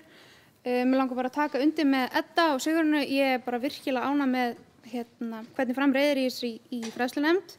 Það rosalega mikill kraftur í nefndinu og ég virkilega ánægð með það samstarf sem að þar inni. Það hreinskilin samskipti og þau á jákvæðum nótum og ég held að hugur alla sé við það að reyna að byggja hér upp barnvænna samfélag og brýna atvinnulífið að koma með okkur í þann farveg. Dagskrárliðir nefndarinnar mjög oft á þann veg að við að reyna að gera samfélagið fyrst og síðast betra fyrir börnin okkar. Þá langar mig að kveða með hljóðsundir lið nr. 3 í fundargerð nr. 214 þar sem að mig langar svolítið að brýna fyrir okkur að fara að leysa vandann sem að uppi vegna styttingu vinnuvikunar. Þessi liður eflaust til komin að hluta til vegna þess að það ekki búið að leysa þann vanda sem að stytting vinnuvikunar vegna þess að það brýnt að fara að verða við þessari kjarabót sem að í kjarasamningunum og vernda þann dýrmæta mannuð sem að inn í leikskólanum. Varðandi lið 7 í fundargerð 212 að þá langar maður að nefna að það lá engin gögn fyrir fundinum vegna fjárhagsáætlunar fyrir tómstundir 2022 og ég upplifa svolítið að ég svolítið hrædd að við séum ekki alveg að ná utan þá breytingu sem að varð með uppsögn samningsins við UMSB og þar með talið starfsemi óðals. Aukningin í þessum málaflokki æskulýðs- og íþróttastörf er 47,3 milljónir sem er allt í þágu barnanna okkar, en þarna er líka aukin útgjöld vegna óðals upp á 12,9 milljónir sem að mig langar gjarnan að fá útskýringar á, þar sem að ekki var greint frá því sérstaklega undir þessum lið þó að það hefði alveg átt að vera. Það eru búin að vera alls konar umræður hvernig við sjáum fyrir okkur starfsemi óðals verða og þær eru vel og ég er virkilega ánægð með að það er vilji til þess að efla starfsóðals, en það væri gott að fá útskýringar á hvað felst í þessum auknu útgjöldum upp á 12,9 milljónir. Takk. Takk fyrir það, Telma. Orðið er ennþá laust. Eva Margrét, gjörðu svo vel.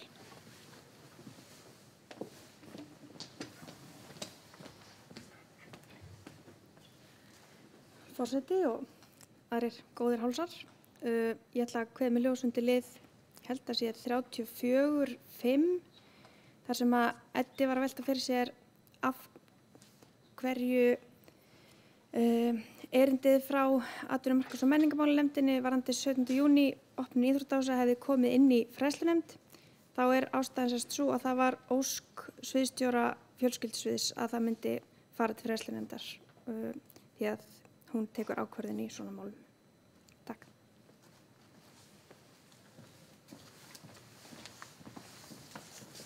Já, orðið er laust og Lilja Björg Ágústsdóttir hefur skaptar að taka til máls. Gjörðu svo vel, Lilja.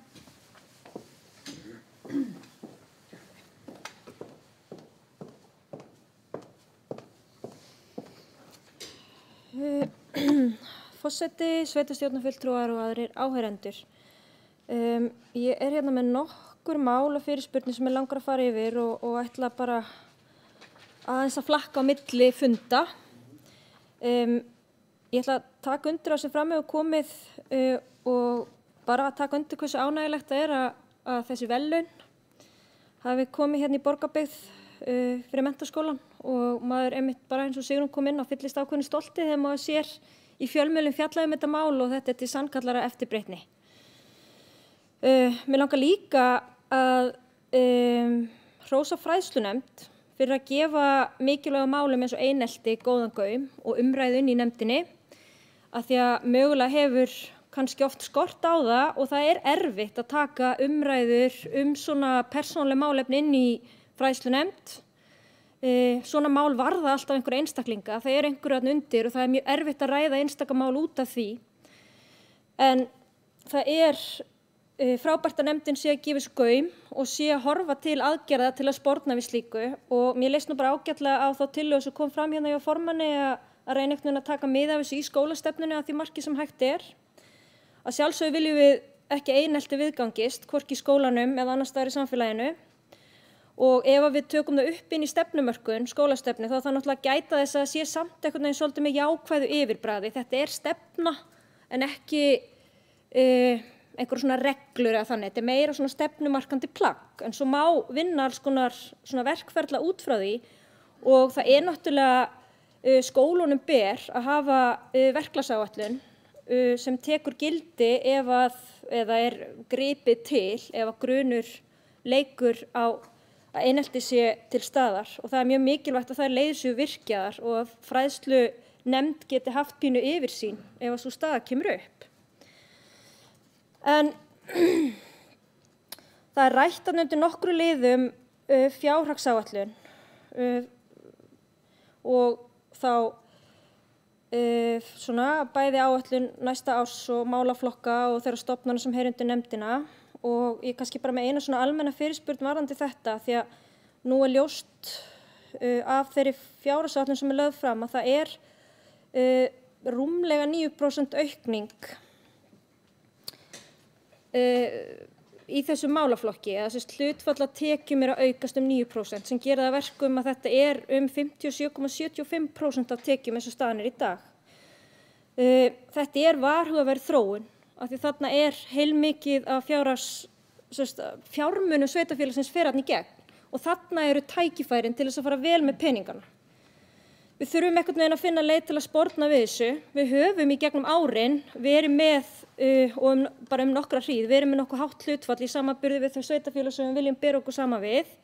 Það var farið í átak fyrir nokkrum árum að ná þessu niður og það náðist töluverður árangur á að ná hlutfallinu niður en svona síðustu ár hefur það samt farið hækkandi og mér sýnist að vera að hækka aðeins meira núna heldur en hefur gert þannig að þetta einhver þróun sem við þurfum einhvern veginn að ná fyrir.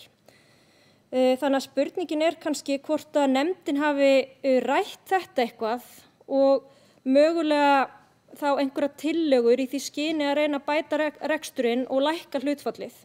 En ég held við getum öll verið sammála það að 60% af tekjum sveitarfélagsins kannski ekki ásættanlegt og það eru tækifæri til úrbóta þarna. Fræðslumálin taka mikið til sín, þetta eru mikilvægir málaflokkar en það má ekki bitna á annarri uppbyggingu sem við þurfum að fara í af því að við getum haft rosalega flotta skólastefnu og reynt að vinna eftir henni en við verðum líka að hafa innviði í lagi til þess að geta þjónusta börnin okkar. Svo það liður 7 frá fundi nefndarinnar númer 212.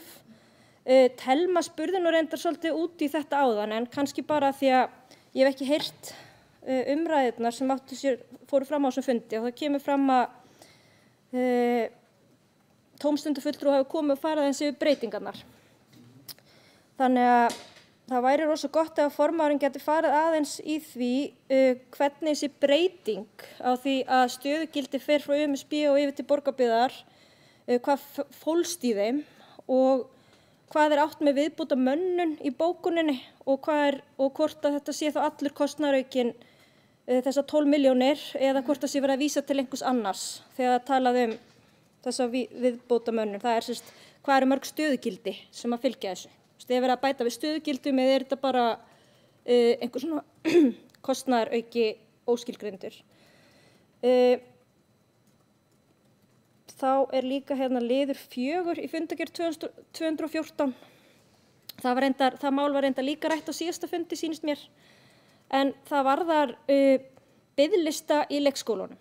Það nú búið að vera staða sem hefur svona látið í sig skína síðustu ár og það hafa verið mjög nálægt í að vera biðlistar og þeir eru orðin raunveruleg staða núna hérna í Borgarnesi og ég fagna því bara síðan verið að reyna að bregðast við því en bara svona ein praktísk spurning sem snýr að biðlistunum það var sérst foreldri sem spurði mig út í þetta bara núna í vikun og ég gat hreinlega ekki svarað þessu en það snýr að því að samstarf á milli leikskólana þegar það eru biðlistar vegna þess að það virðist vera mjög misjafnt á milli þessara 2 leikskóla í Borgarnesi hversu langir biðlistar eru og það sem að virðist hafa gerst að foreldrar sóttu á öðru hvorum leikskólanum þegar þeir eignuðust barnið eða fljótlega eftir það og þá var það happadrætti hvort þú sóttir fyrir barnið þitt á Ugluklett eða Klettaborg af því að biðlistin á öðrum leikskólanum töluvert lengri og þú hefur ekki forgang inn á hinn leikskólan þó þú sért komin með eldra barn. Jafnvel fær kannski ekki pláss fyrir næsta haust af því þá sóttum á öðrum leikskólanum meðan að barn sem kannski rúmlega 1 árs, það fær pláss af því þá foreldrar þeirra sóttum á réttum leikskóla. Þannig að ég vildi bara vita hvort að þetta væri rétt og hvort það væri kannski tilefni til þess að við ræðum þetta eitthvað inn í fræðslunefnd og reynum að koma á samstarfi núna þegar verður fara að taka börn í haust. Að sé hort kannski aldur barnanna ef þau myndu ákveða að sækja með hinu leikskólanum þá sé kannski hort frekar á aldurinn heldur en nákvæmlega hvenær umsóknin kom inn. Eða þá bara fá rökin fyrir því hvers vegna það ekki gert þannig, mögulega bara hafa leikskólarnir mjög sterk og góð rök fyrir því að vera ekki að eiga við röðun barnanna innan leikskólana. En ég kannski bara vildi fá að heyra hvort að þetta hafi eitthvað verið rætt í samhengi við þessa biðlistaumræðu. Takk. Já, orðið ennþá laust til þessum dagskrárlið. Já, ef þið væri allir að fá að svara, gera svar. Forseti, sveitarstjórn, Telma, takk, Lilja, takk og Sigrún, takk líka og Eva, það bara allir.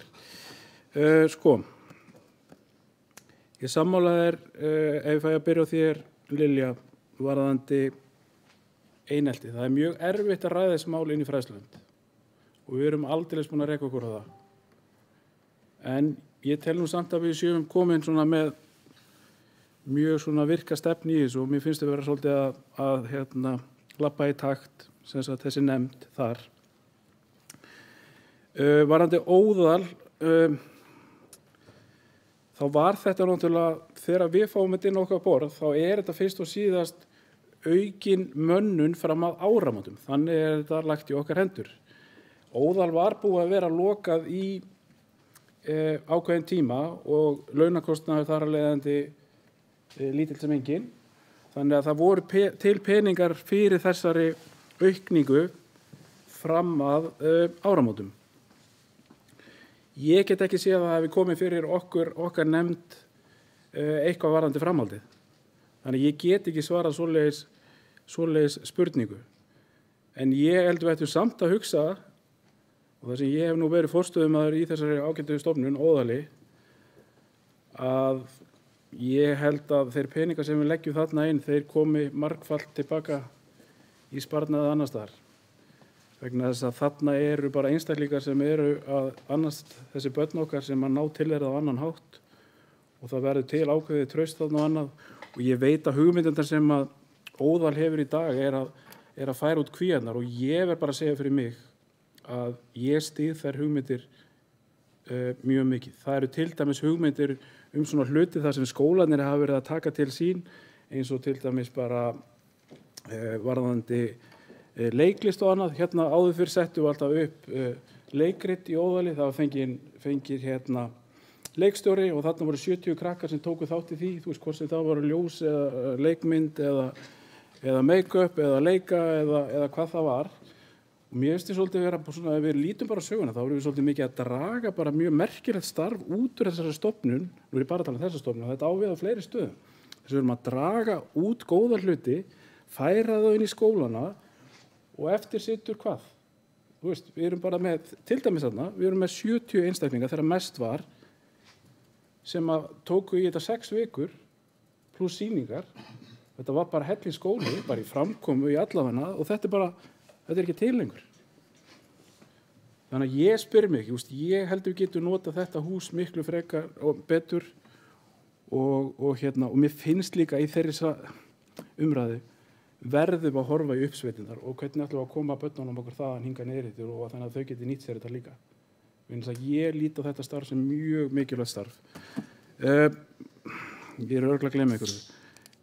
Varðandi biðlistan á leikskólanum. Það kom umræða upp þetta á þar síðasta fundi rétt, 2013, þar sem að svo réttmæta ábending kom frá leikskólastjóra hérna ofan úr héraði að af hverju mætti ekki horfa öfugt á málinu einu sinni. Það er að segja ef það eru laus pláss upp á Hvanneyri, af hverju má ekki ráðast á biðlista í Borgarnesi með þeim. Hið augljósa er kannski það að það er svolítið mikið að keyra 4 sinnum fram og tilbaka ef þú vinnur í Borgarnesi. Þú fer með barnið upp yfir og aftur niður yfir og svo klárast unnudagurinn og þú ferð upp yfir og aftur niður yfir. Svoleiðis ástæður náttúrulega kannski dæma sig sjálfar. En svo kom bara líki ljós þegar við fórum að kafa þær hugmyndir dýpra að það er ekki starfsfólk á þessum leikskólum til þess að taka við biðlistum. Við erum allstaðar að eiga við það vandamál. Nema kannski í einum leikskóla í héraðinu eins og staðan er núna. Og það setur okkur bara svolítið í þá stöðu að við höfum ekkert mikið opsjónum. Það hefur verið, veit ég, við höfum ekki rætt þetta í fræðslunefnd, en allavega þegar ég var með börnanda, þá var það bara sá sem sóttum fyrst og barnið ákomið með aldur, hann fær bara fyrst inn. Auðvitað er verið að horfa til systkina og annað, að það sé ekki verið að trýsta þeim í sekund skólan. En ég er alveg sammála, þetta er alveg eitthvað sem við megum taka upp og ræða. Ég held að það sé alveg grundvöllur fyrir því. Ég er örugglega að gleyma ykkur, ég skrifaði hérna, já, þú náttúrulega talaði líka útgjöldin í Óðali, ég veit ekki hvort ég svaraði, þetta eins og mannsbarn, þetta var bara hugsað fram á áramótum og okkur var bara tjáð, og það eru upplýsingar sem við höfum, að þetta myndi verða innan fjárhagsáætlunar af því það var ekki búið að nýta þessa peninga.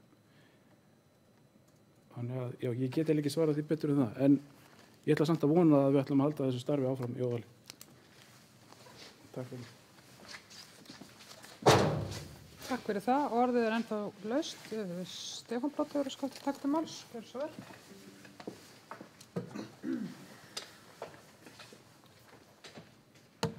Já, forseti, sérstaklega fulltrúar og aðra áhorfendur. Takk fyrir þessa góð umræðu hérna fræðslumálin og það hefur verið gaman að vera að fylgjast með því hvernig nefndin hefur verið að taka málum föstum tökum eins og ekki hann hafa gert það áður, hún er að sannlega á flegi fyrir núna tekundi það.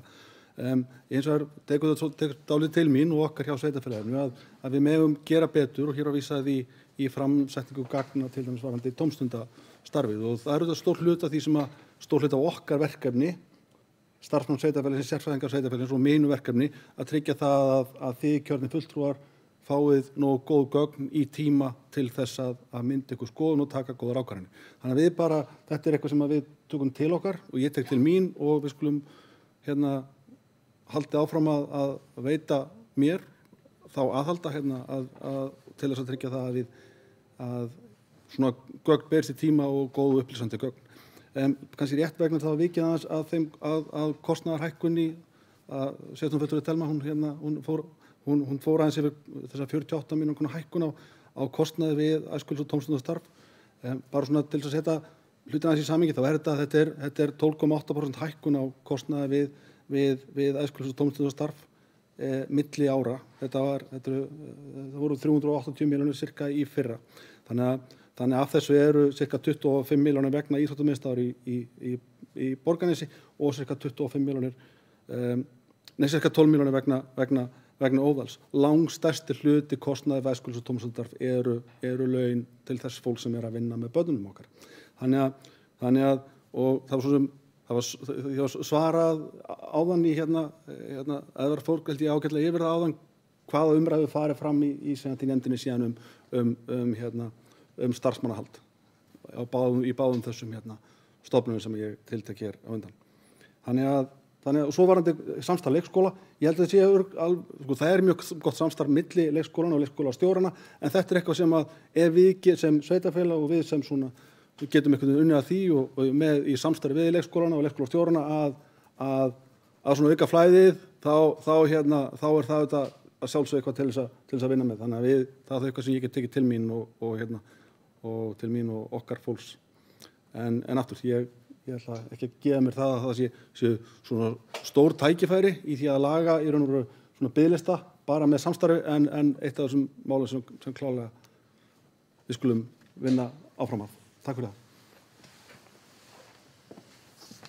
Takk fyrir það, Stefán Póti. Var einhver búinn rétt búnt? Já, Lilja Björk, gjörðu svo vel. Takk.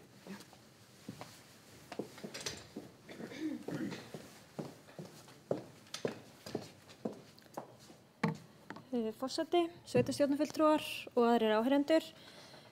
Bara svona örstutt til þess að árétta aðeins frekar sem ég var kannski að spyrja út í varandi svona stækkunar málaflokkana þarna undir í heild með að við hlutfall tekna sveitarfélagsins. Af því að það var líka það, ég spurði út í það líka, fékk ágæti svör við öllu öðru en bara hvort að umræðan hafi eitthvað átt stað inn í fræðslunefnd þetta og hvernig við getum tekið til í rekstrinum til að peningarnir sé að fara á rétta staði.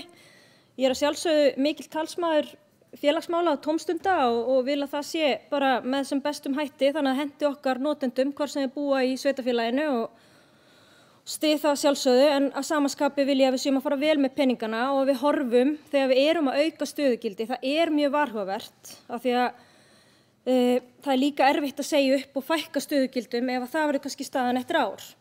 Þannig að ég vildi bara vita og mögulega verður meiri og dýpri umræða tekin reksturinn núna milli umræðina. Það er yfirleitt þannig. En bara svona hvort að það hafi eitthvað verið rætt af því þetta sést svo glögglega þessi að málaflokkurinn er enn að stækka og við erum ekki að ná utanum þetta verkefni og það er náttúrulega líka alls konar aðrir þættir ytri sem spila inn í það en við þurfum náttúrulega að geta brugðist við því. Kannski örstutt varðandi biðlistan á leikskólunum þá var það eru áhyggjur þeirra foreldra sem eru að lenda í því að fá jafnvel ekki pláss fyrir mögulega næsta haust og eru þá raunverulega 2 ár nánast kannski heima í fæðingarorlofi og þá utan vinnumarkaðar og það eru þá kannski rökin fyrir því að brjóta upp þetta gamla fyrirkomulag sem var lýst áðan þar sem er bara tekið inn út frá dagsetningu umsóknar. Það er auðveldara að brúa bilið eða þú ert kannski bara 14-15 mánuði í fæðingarorlofi taka þá áður launalausa einhver örfáa mánuði eða ef þú þarft kannski að brúa heilt ár. Takk. Orðið ennþá laust undir fundargerðum fræðslunefndar. Ævar Ólafur, gjörðu svo vel.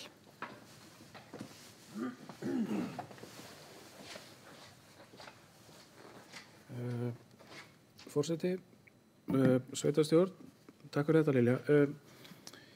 Varðandi þennan málaflokki heild, þá ég allir bara að taka alveg undir með þér. Það örugglega hægt að gera einhvers staðar betur og þarna liggur nú þunginn í á þeim fjármunum sem við höfum milli handana.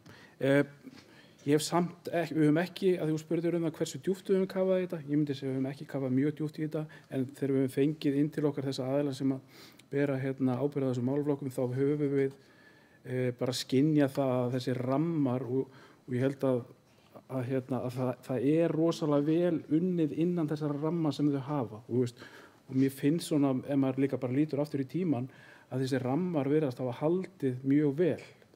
Það verið að vinna vel eftir þessu römmum sem eru settir. En enn og aftur, ég sammála þessari hugmynd og ég tek undir hana.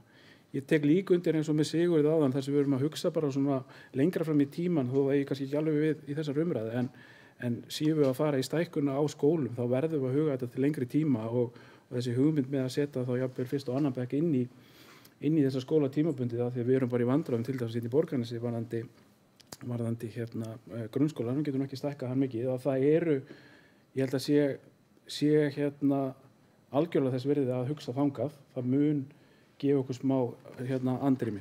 En varðandi biðlista, nú liggur fyrir byggðarráði sem sagt frá síðasta fræðslunarfundi sem var í gær að taka inn þessa 5 gáma sem svona samtal sem hefur átt sér stað á milli leikskólanna á svæðinu til þess að ráðast á þessa biðlista og ef allt gengur upp þar þá ættu þessi gámar að geta vera komnir niður núna áramót, gefum okkur það að taki þá mánuði lengur, þannig að allan í byrjun febrúar ættu við að geta verið búin að ráðast á þessa stæðstu biðlista sem eru fyrir í Borgarnesi. Og þetta í dag þetta 15 börn samkvæmt því sem ég hef á biðlista sem eru orðin 12 mánaða. Elsti hópurinn sem útskrifast í haust eru 19, þannig að næsta haust lítur þannig út að það einungis 4 pláss að óbreyttu opin í Uglukletti að óbreyttu sem rosalega vond staða. Þannig að enn og aftur styður þetta við þessa ákvörðun eða þessa bókun okkar að fara í það að setja þessa gáma á Ugluklett. Það búið að tala við foreldrafélögin, það búið að fara í þessa vinnu, þessi samtöl hafa átt sér stað á milli leikskólana og þetta besta staðan að setja það þarna niður. Þannig að og þessi einingar, þessi 5 einingar, það þeir geta rúma 20 einstaklinga og starfsmennirnir sem eru á staðnum, þeir geta tekið við þessum fjölda. Þannig að við erum að bregðast við ansi stóru vanda með því að fara í þessa aðgerð ef hún verður rona. Og bara vonandi verður þetta tekið fyrir og samþykkt að byggðarráði. Ég að gleyma ykkur? Ég alveg. Takk fyrir. Já, takk fyrir það. Orðið ennþá laust. Körfuboltaleikur byrjar 19:15.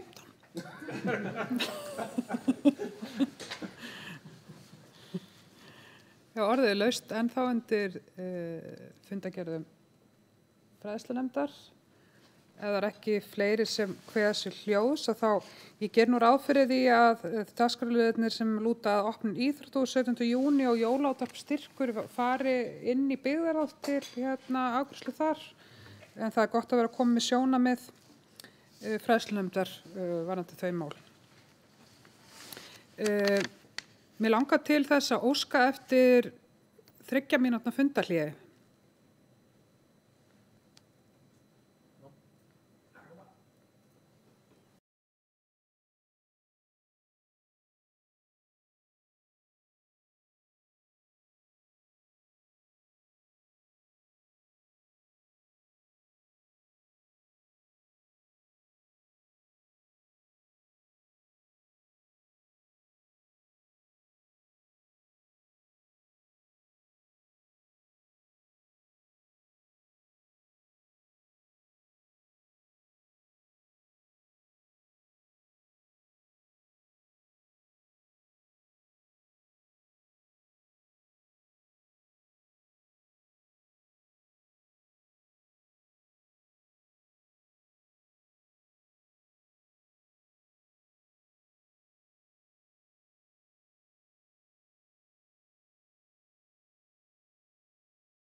Já, takk fyrir það. Þá hefst fundur aftur eftir stutt fundarhlé og þá eru komin á dagskrárlið númer 35 sem fundagerð umhverfis- og landbúnaðarnefndar frá fundi númer 38 og ég ætla að biðja formann nefndarinnar Sigrúnu Ólafsdóttur að fara yfir fundagerðina.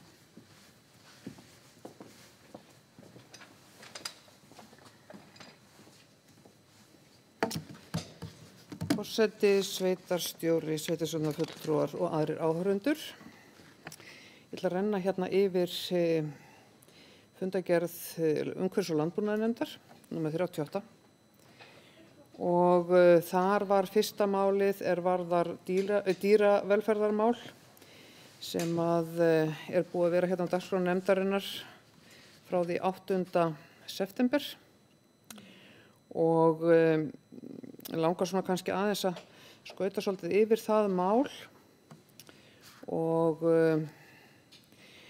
renna yfir með leyfi forseta það sem niðurstaða fundarins varð að byggðarráð Borgarbyggðar fjallaði dýravelferðarmál á fundi númer 607 þann 1. september og í framhaldi hélt umhverfis- og landbúnaðarnefnd aukafund 8. september til að ræða sama mál. Nú á fundi nefndarinnar sem þá var haldinn mættu fulltrúar frá MAST til þess að ræða þessi mál og eins og áður hefur komið fram í fundagerðum og á fundum að þá var verið að fjalla þá verkferla og fá upplýsingar það eftir hverju MAST starfaði varðandi svona erfið mál eins og í gangi hafa verið hér í sveitarfélaginu.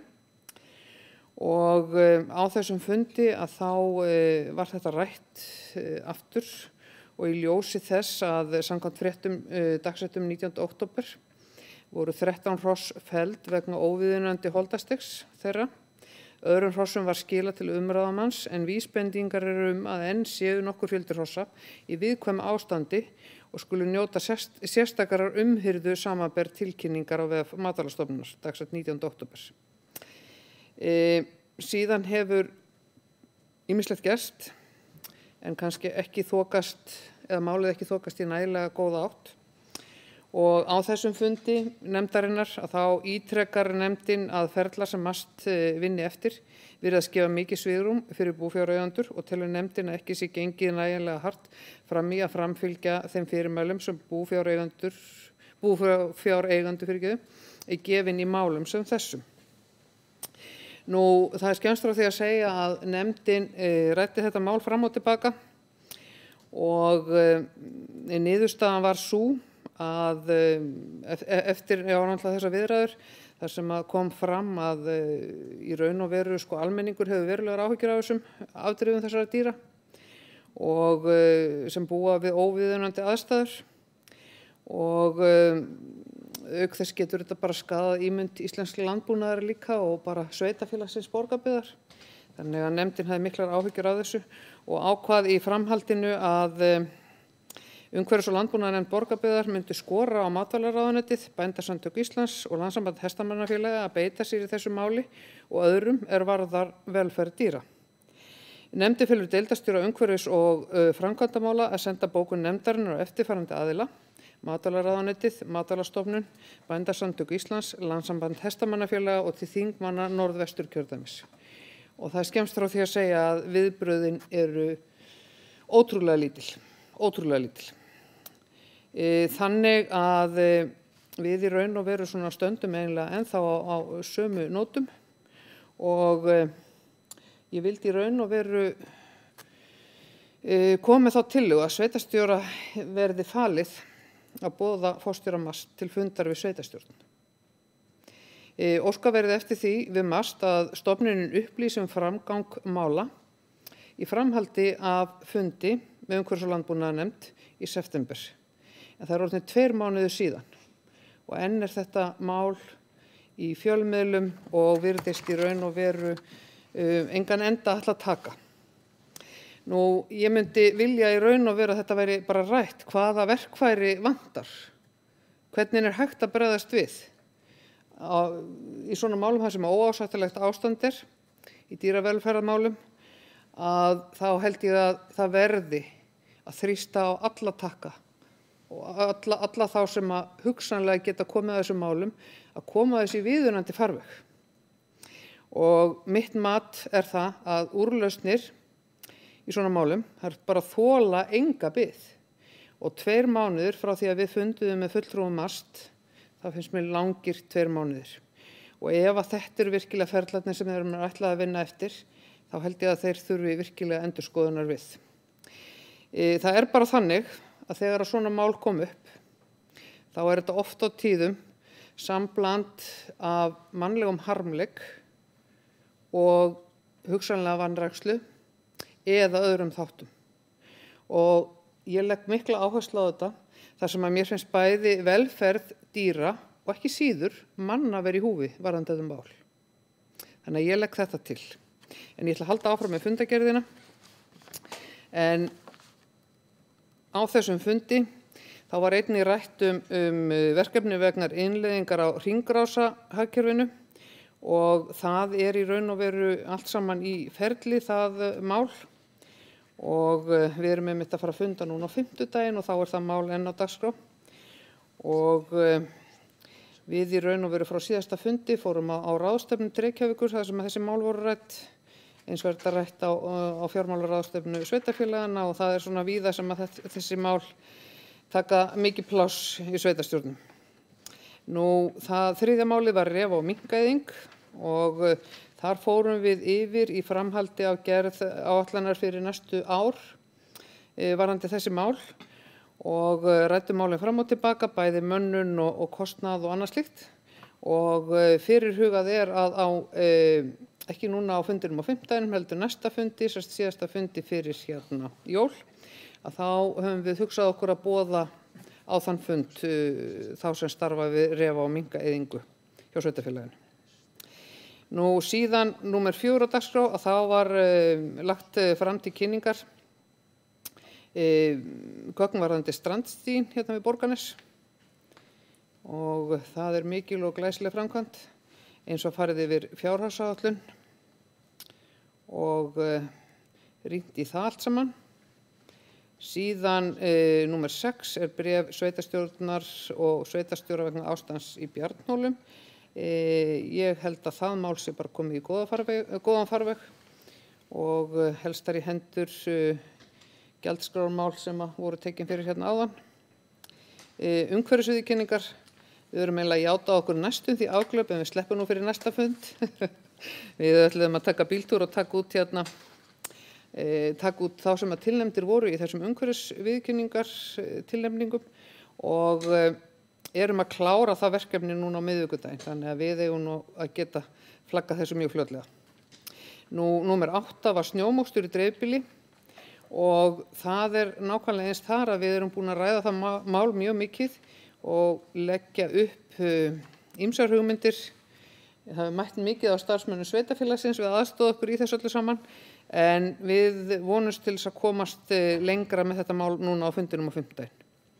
En það komnar svona ýmsar hugmyndir varðandi þetta og við fögnum öllum dögum og vikum sem eru snjólausar. Síðan flutti Hrafnhildur okkur skýrslu deilda umhverfis og framkvæmda í lokin á fundinum og þar að farið svona yfir helstu mál sem hún hefði sinnt. Nú á síðasta fundi var líka rætt í raun og veru ruslamálin eins og við segjum almennilegri íslensku varðandi förgun á dýraleifum og fleiri þættir sem liggur fyrir hugsanlegar einhverja breytingar á. En við höfðum samband við SSVAF og starfsmann eða framkvæmdastjóra sorpurðunar og þau hafa brugðist hratt og vel við og núna á mánudaginn boðað málþing þessi málefni sem við væntum þess að við fáum allar þær upplýsingar sem upp á vantar í þetta. Þetta svona það helsta sem að vildu koma á framfæri við þetta. Takk fyrir það, Sigrún, og ég gef orðið laust undir þessari fundargerð. Umhverfis- og landbúnaðarnefndar. Thelma Harðardóttir, óskar eftir að taka til máls.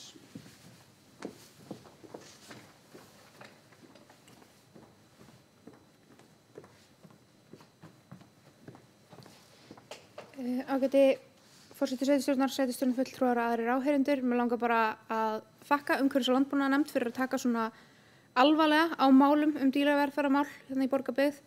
Þetta er ekki gott afspurnar fyrir sveitarfélagið og það er alveg dagsljóst að sveitarfélagið biður álitssnekki miðað við það sem birtist í leitaniðurstöðum á Google þessar mundir.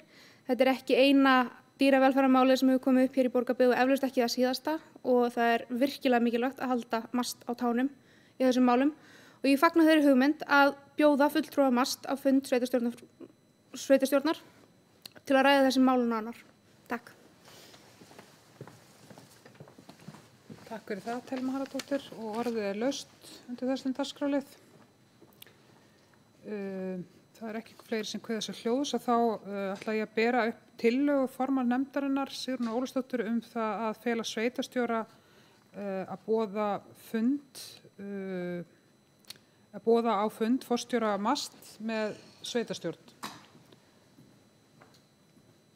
Þeir sem samþykja þá tillögu vinsamlega skipið merki. Það er samþykkt samhljóða.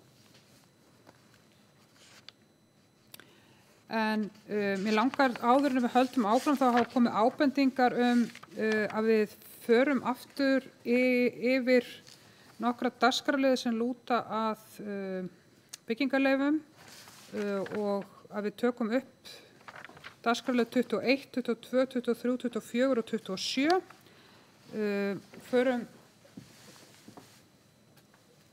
Berum aftur undir samþykki synjunar sveitarstjórnar bókanir á þeim dagskrárliðum og þá ætla ég að byrja á dagskrárlið nr. 21 sem ber heitið Brákabraut 18-20, 18R umsókn byggingaráform og byggingarleyfi, málsnúmer 2209-021 og fyrir liggur ný bókun undir þessum lið sem er svohljóðandi.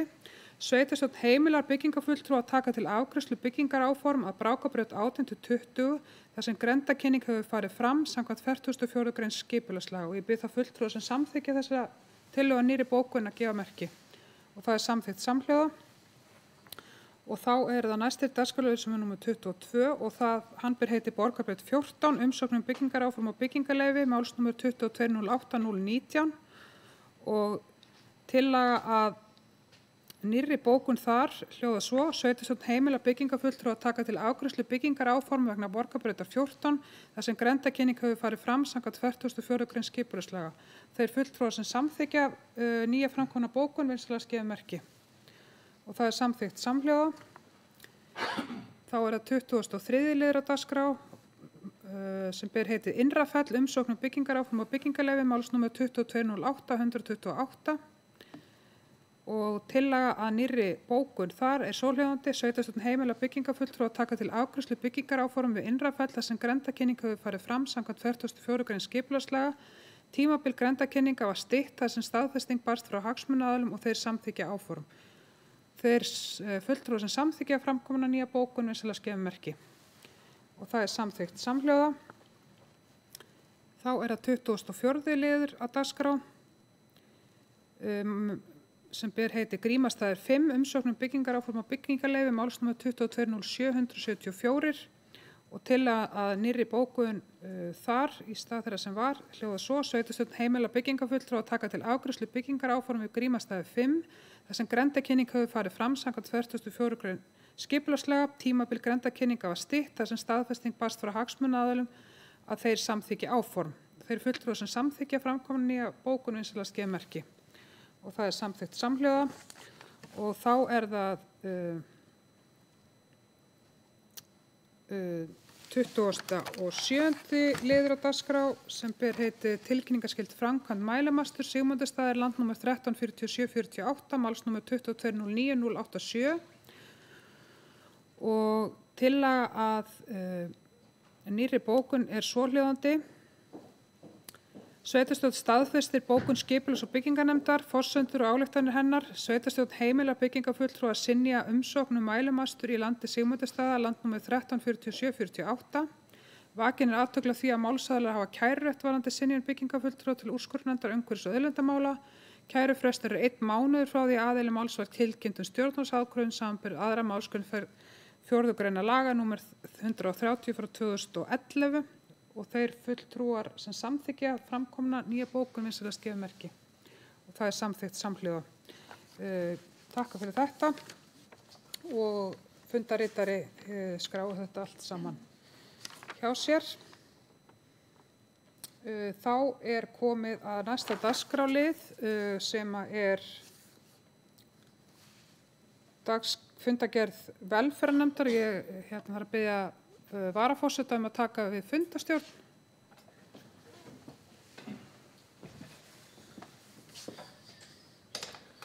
Já, nú fer Guðveig Eyglóadóttir yfir fundagerð velferðarnefndar. Gjörðu svo vel.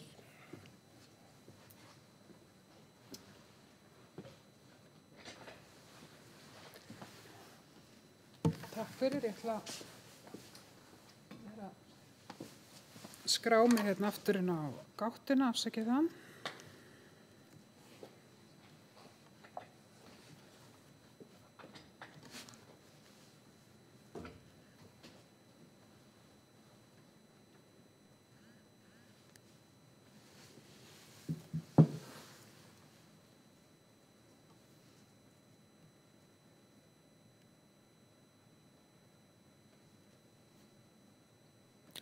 Og það sem sagt dagskrá fundar númer 131 hjá velferðarnefnd sem var haldið 1. nóvember síðastliðinn.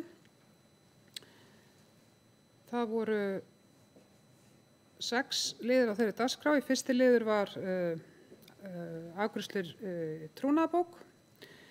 Undir öðrum lið var farið yfir starfsemi búsetunnar. Eins og við þekkjum þá búsetan veitir fólki með fötlun sem 18 ára eldri, hvort sem það býr í eigin húsnæði eða leiguhúsnæði eða íbúðakjarna, staðbundna þjónustu og utankjarnaþjónustu og það í þessu felst heimilishjálp, félagsleg liðveisla og frekari liðveisla. Það að segja þjónustu sem gerir fötluðu fólki kleift að búa sjálfstætt á eigin heimili en stuðla að fullri aðlögun þess og þátttöku í samfélaginu. Við höfum látið gera úttekt á greiningu á starfsemi búsetuþjónustunnar út frá stuðningsþörfum þjónustunotenda og upplýsingu frá öðrum sveitarfélögum og mönnunarlíkani og sem hefur auðveldað okkur að rýna í þörf og stöðugildum út frá stuðningsþörfum notenda. Það kannski stuttumálegt að segja það að við höfum í sjálfu sér verið vanmönnuð í búsetuþjónustunni sem hefur leitt af sér síðustu ára það hefur verið mikið framúrkeyrsla hvað varðar launakostnað sem að helgast að mestu leyti af því að það bara það sem mönnun hefur verið það takmörkuð að það hefur verið þurft að bregðast því með yfirvinnu og það hafa verið veikindi sömuleiðis og þetta náttúrulega bara í rauninni sviðsmyndi sem við þekkjum bara á þeim stöðum þar sem undirmönnun og mikið álag. Það birtist í auknum veikindum og álagi á starfsfólk og þessu hefur verið bara mætt með viðaukum í fjárhagsáætlun en eftir þessa greiningavinnu sem við höfum farið í núna þá leggur nefndin til að það verði bætt við stöðugildum í búsetuna og ekki síst til þess að mæta þörfum notenda sem þar eru. Það hefur lagt til að það sé 3 stöðugildi en það kannski hægt að segja frá því að þrátt fyrir að séum að bæta fyrir þessum 3 stöðugildum og þá erum við í rauninni samt sem áður kannski að komast á þann stað sem raunkostnaður eftir þá viðauka sem við höfum þurft að gera síðustu ár út af framúrkeyrslu launum. Þannig að vonandi erum við þessum hætti að bæta starfsumhverfi, auka stöðuleika í mönnun á staðnum og náttúrulega síðast en ekki síst að bæta þá þjónustu sem notendurnir eiga rétt á að fá.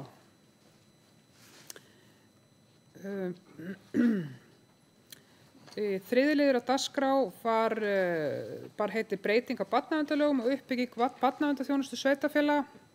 En þar var lagt minnisblað vegna umsóknar undanþágu frá sameiginlegri barnaverndarþjónustu Borgarbyggðar og Hvalfjarðarsveitar. Reglurnar gera ráð fyrir því að einingarnar telji 6.000. Við erum Borgarbyggð og Hvalfjarðarsveit ná þeirri tölu ekki en það eru í rauninni alla forsendur fyrir því að við getum óskað eftir þessari undanþágu með tilliti til þeirra þekkingar og reynslu og sem innan þessa svæða. Fjórði liður þá farið fjárhagsáætlun félagsþjónustu og ég ætla nú svo sem ekki að fara djúpt yfir hana en málaflokkurinn hann tekur til sín 300 milljónir á ári og svo bara svona svo ég skauti stuttlega yfir það hvað í þessu felst. Það hvað málaflokkar heyra þar undir, það fjárhagsaðstoð, það móttaka flóttamanna, það eru húsaleigubætur, það önnur félagsleg hjálp, það þjónusta við börn og unglinga, það þjónustahópur aldraðra, það heimaþjónusta aldraðra, það heimsöndum matur, það félagsstarf aldraðra, íbúðir aldraðra og salur á Borgarbraut, það málefni fatlaðra, það liðveisla, heimaþjónusta fatlaðra, ferðaþjónusta fatlaðra, skammtímavistun og dagþjónusta fyrir fatlaða, svo ég nefni eitthvað í þessu og undir þetta líka áfengis- og vímuvarnir og síðast en ekki síst orlof húsmæðra samkvæmt lögum 320.000 á ári. Höldum því til haga. Þannig að félagsþjónustan svo til innan ramma, það svona 5 milljón króna frávik frá þeim ramma sem hefur verið gefin út. Við þekkjum umræðina þennan málaflokk, hann mikilvægur, stór og hann líka kostnaðarsamur. 5. liður á dagskrá var ályktun frá UMSB sem var farið yfir áður í tengslu við fundargerð fræðslunefndar. Velferðarnefndinni bókað á þann hátt að hún teldi rétt að velferðarnefnd og fræðslunefnd myndu sameinast það að halda fund með forsvarsmönnum deilda og félaga sem halda úti æfingum fyrir börn og unglinga til að fá sýn á hvaða lausn möguleg til að öll börn sem vilja geti tekið þátt í skipulögðu íþróttastarfi. Og við tökum þetta bara áfram. Síðasti liður á dagskrá bara heitir samþætting þjónustu við aldraðra. Þar var svona kynning fyrir nefndina á þeim fundi sem að fulltrúar sveitarfélagsins áttu með verkefnastjórn samþættingu og þjónustu við eldra fólk og þar voru líka fulltrúar frá SSVAF og Brákalíð og Heilbrigðisstofnun á Vesturlandi og það í rauninni, nefndin bara tekur undir það að það ljóst að það bara mikil tækifæri í samþættingu og þjónustu við eldra fólk og nefndin bara leggur til að áfram verið unnið í samvinnu við Heilbrigðisstofnun Vesturlands, Brákalíð og SSVAF og félagsmálastjóra var falið í rauninni að ræða við aðila sameiginlega fund hvað þessi mál varðar. Fleira var ekki rætt á þessum fundi og ég svara þeim fyrirspurnum sem berast. Takk.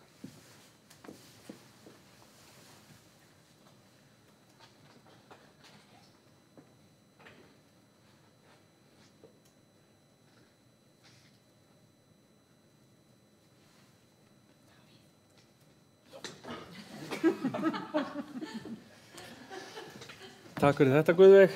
Eru einhverjar spurningar varðandi þessa fundargerð? Svo ekki, þannig að ég bið Guðveig að taka aftur við fundarstjórn. Takk fyrir það. Þá erum við komin að 37. dagskrárlið sem fundargerð skipulags- og byggingarnefndar frá fundi nr. 46. Við erum náttúrulega nú þegar búin að afgreiða ýmislegt á þessum fundi og þannig að ég kannski bið formanum að fara helst yfir þá liði sem ekki búið að fjalla fundardagskránni. Takk fyrir. Takk fyrir það, forseti, sveitarstjórn og aðrir fulltrúar, aðrir áheyrendur. Það var einmitt það sem ég ætlaði að gera. Nú, þennan fund skipulags- og byggingarnefndar, þá voru 24 mál á dagskrá. Það búið að afgreiða, held ég, að minnsta kosti 20 af þeim á þessum fundi. Eitt sem ég rek augun í hér sem við erum búin að afgreiða svo sem en mér langaði að útskýra aðeins nánara því að kom spurningum það áðan. Það var liður nr. 7, Engjás 2-8, staðfesting lóðamarka og umsókn stækkun lóðar. Þá kemur það fram hér í bókuninni einmitt að það var einmitt óskaði eftir því að stofna lóð Engjás 10 úr Kárastaðalandi og hún myndi renna saman við fyrrgreinda lóð. En nefndin taldi að það væri ekki heppilegt að gera svo viðamikla lóð og taldi að það væri betra að halda henni aðskilinni. Svo var á liður númer 20 Hótel Varmaland fyrirspurn skipulag. Þar var lögð fram fyrirspurn fyrir hönd Hótel Varmalands stækkun lóð hótelsins í austurátt, en þeir vildu nefndin svona, þá kemur hún hér bil inn á parhúsalóð sem er þar stödd við götuna, Grenihlíð, Birkihlíð. Og nefndin taldi að ef vildi bara fá frekari áform frá hótelinu hvað þeir væri að pæla og lagði samt jafnframt áherslu á það að ef hóteli vildi stækka lóðina þarna þá yrðu þeir að sækja fyrrgreinda lóðir þar sem er búið að leggja í gatnagerðarkostnað við hana. Svo var liður númer 21 Dílatangi í Borgarnesi til að deiliskipulagi í þessu máli var frestað til næsta fundar. Það komu ábendingar frá skipulagsstofnun varðandi þetta skipulag sem við hefðum að öllu eðlu átt að afgreiða í dag. Og það var tekin ákvörðun að fresta þessu fram á næsta fund nefndarinnar og næsta sveitarstjórnarfund og reyna að bregðast við þessum ábendingum skipulagsstofnunar. Einnig var farið svo yfir afgreiðslur byggingafulltrúa í lok fundar. Fleira var ekki gert. Takk fyrir. Takk fyrir það, Davíð Sigurðsson. Ég gef orðið laust undir þessari fundagerð. Og það enginn sem kveður sér hljóðs, þá telst hún framlögð. Og þá það 38. liður á dagskrá, það fundagerð atvinnumarkaðs- og mælingamálnefndar, fundur númer 40 og biðja formann nefndarinnar Evu Margréti Jónadóttur að fara yfir fundagerðina.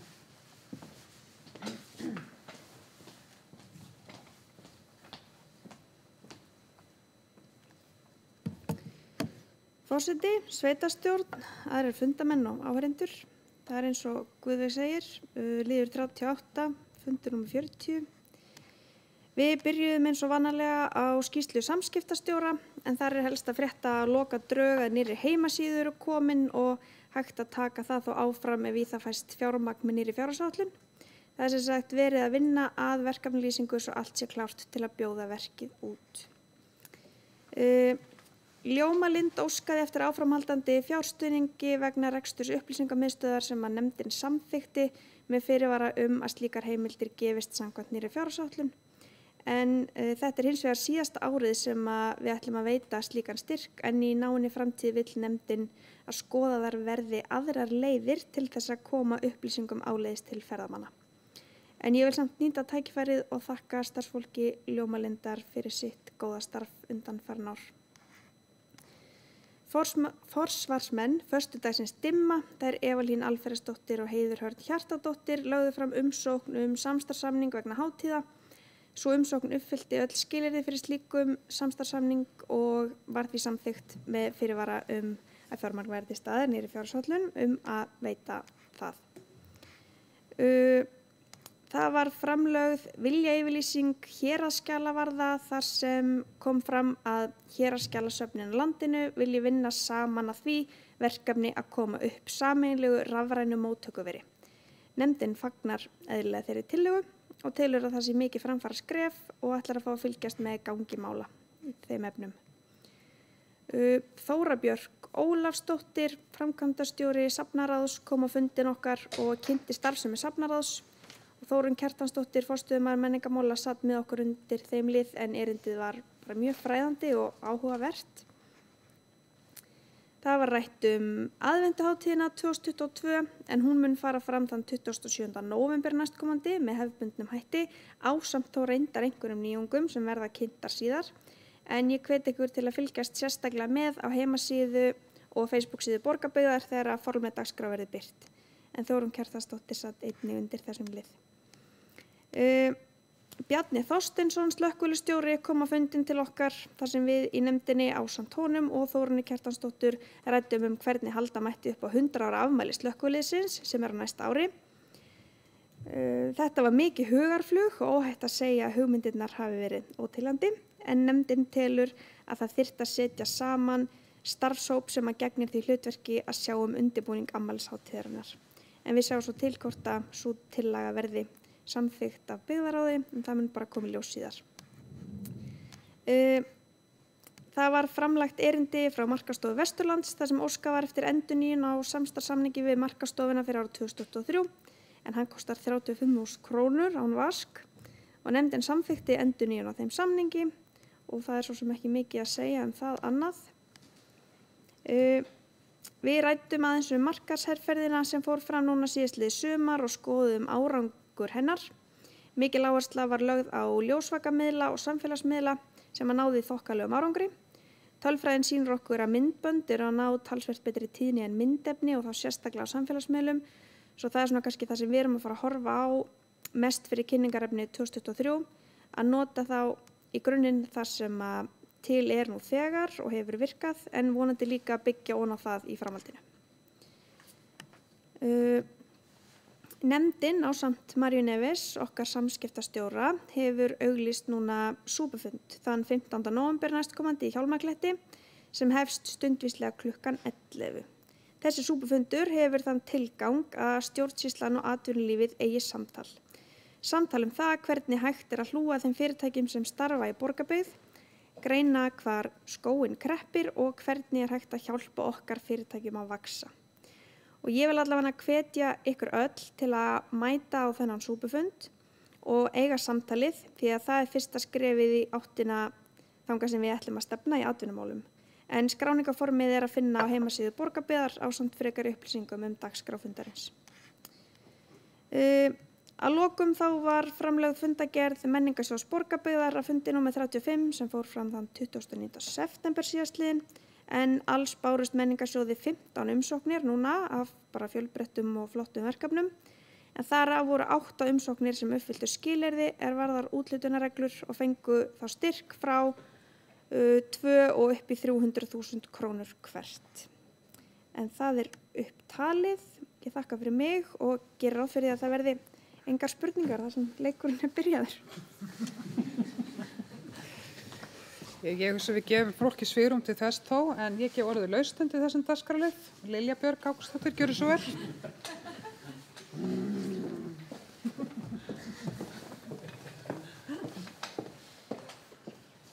Forseti, sveitarstjórnarfulltrúar og áheyrendur, já, ég veit að margir orðnir óþreyjufullir, en ég er nú svo skrítin skrúfa að mér finnst ekki síður skemmtilegt að standa hér og ræða málefni sveitarfélagsins þó að séu körfuboltaleikir í gangi.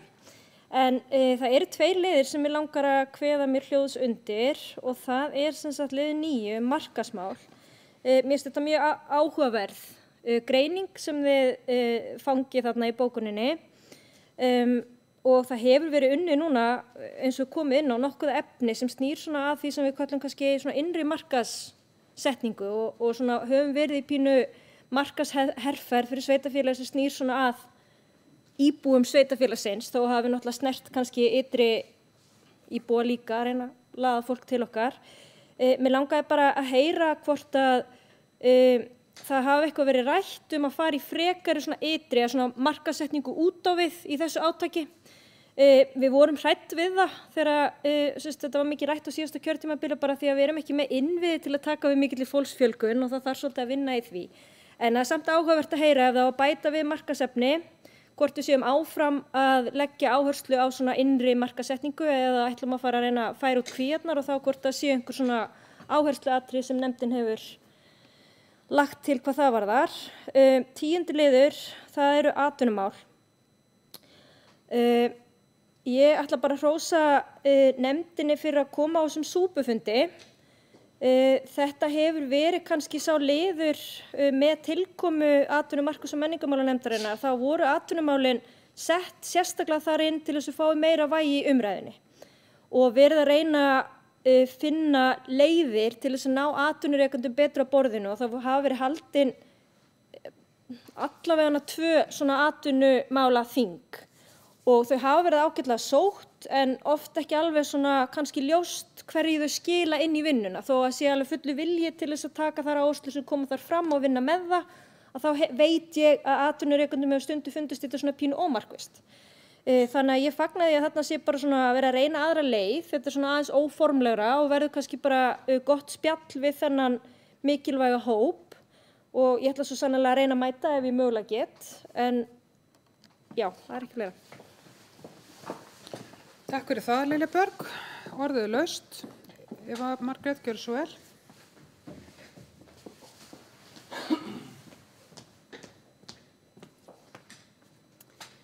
Forseti og sveitarstjóri og stjórnarfulltrúar og aðrir áheyrendur. Þú spyrðum hérna markaðsmálin og hvort við höfum rætt svona markaðsefni út á við. Við erum ekki búin að ræða þetta alveg í þaula. Það sem ég man eftir að við ræddum sérstaklega var þegar við vorum að skoða markaðsefni sem var til, þegar var verið að dásama leikskólapláss frá 12 mánaða. Þá hugsuðum við, ok, við skulum ekki vera að henda þessu út með allt af því að við erum ekki alveg nógu góðum málum þar sem stendur. Og við höfum talað að því núna eru á leiðinni fleiri atvinnulóðir og slíkt. Þannig að við höfum aðeins verið að hugsa markaðsefni til að reyna mögulega að laða að einhver ný fyrirtæki. Annars hefur þetta ekki mikið verið rætt endilega hvaða áherslur við ætlum að taka.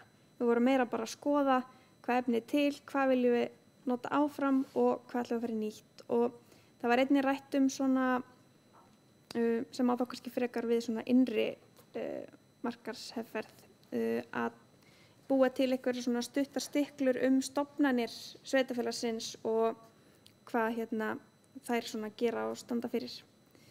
En já, varðandi atvinnumálin og súpufundin þá mun Stefán, sveitarstjóri, stjórna svona umræðunum. Þetta á samt að vera bara opið, þannig að það sé ekki bara eitthvað pallborð og spurningar og eitthvað, þá bara hver sem að geta tekið til máls og þannig að þetta sé bara gott spjall og Marja Neves ætlar að taka punkta. Þannig að við höfum eitthvað til að vinna úr líka eftir fundin og taka lengra það sem að framkemur. Takk.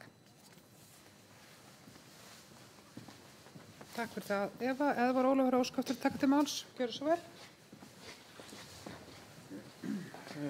Forseti, ágæta sveitarstjórn og aðra áheyrendur, til að taka undir með Lilju. Ég er mjög ánægður með þennan fyrirhugaða súpufund. Það sem við langar að ræða hér er að þið bentu á að það hefði verið gerð myndbönd á síðasta kjörtímabili sem að mér fannst virkilega flott framtak. Voru vel gerð og þetta var bara virkilega flott efni. Það sem ég saknaði í því var að þetta var ekki droslega sýnilegt. Það var erfitt að finna þetta lifði í mjög stuttan tíma. Að beina því kannski til amnefndarinnar núna að ef að verður farið í þessa vinnu að þessi myndbönd verður notuð að þegar við eigum svona flott efni að halda þau á lofti. Takk. Takk fyrir það og orðið er þá laus. Eva, gjörðu svo vel.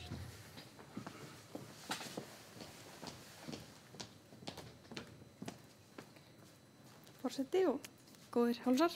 Ég er sammálaður með þetta efni. Þegar við vorum að taka hann lið fyrir þá hugsaði ég bara, held ég ekki séð neitt af þessu og ég fór að leita þessu og ég fann þetta ekki alveg í fljótu bragði og að því kannski þetta efni var ekki beint svona targetað fyrir okkur sem búum í Borgarbyggð, heldur frekar þá sem eru utanakomandi, þannig að þar af leiðandi birtist það þeim frekar. En bara fyrir áhugasama sem hafa áhugaði að sjá þetta efni, þá er þetta allt inn á Facebook síðu Borgarbyggðar eins og er. En náttúrulega bara getur vel verið bara frábær hugmynd að setja þetta á heimasíðuna líka og YouTube og víðar. Við bara skoðum það. Takk.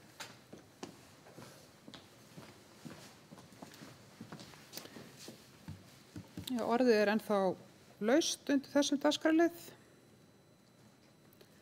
Það ekki fleiri sem hvað þessu ljós og það kannski ágætt að benda á það líka á þessum súpufundi þá verður farið yfir skipulag nýra atvinnulóða á Vallarási. Þannig að fyrirtæki eigendur og aðrir áhugasami geta kynnt sér það skipulag. Það eru ekki fleiri liðir á dagskrá en forseti óskar eftir leyfi fundarins til þess að koma með tillögu að nýrri dagsetningu fyrir næsta sveitarstjórnarfund. Eru einhverjir sem gerir athugasemdir við það? Svo ekki að þá ber forseti upp þá tillögu til sveitarstjórnar að næsti sveitarstjórnarfundur verði flýtt til 7. desember klukkan 1600 í stað 8. desember klukkan 1600. Þannig að þeir fulltrúar sem samþykkja þá tillögu að næsti sveitarstjórnarfundur verði 7. desember klukkan 1600 gefa merki. Og það samþykkt samhljóða. Þá ekki fleira á dagskráni. Ég þakka sveitarstjórnarfulltrúum fyrir góðar málefnalegar umræður. Ég þakka starfsmönnum sveitarfélagsins fyrir undirbúningin að fundinum og þeirra starf og segi þessum fundi slitið. Takk fyrir.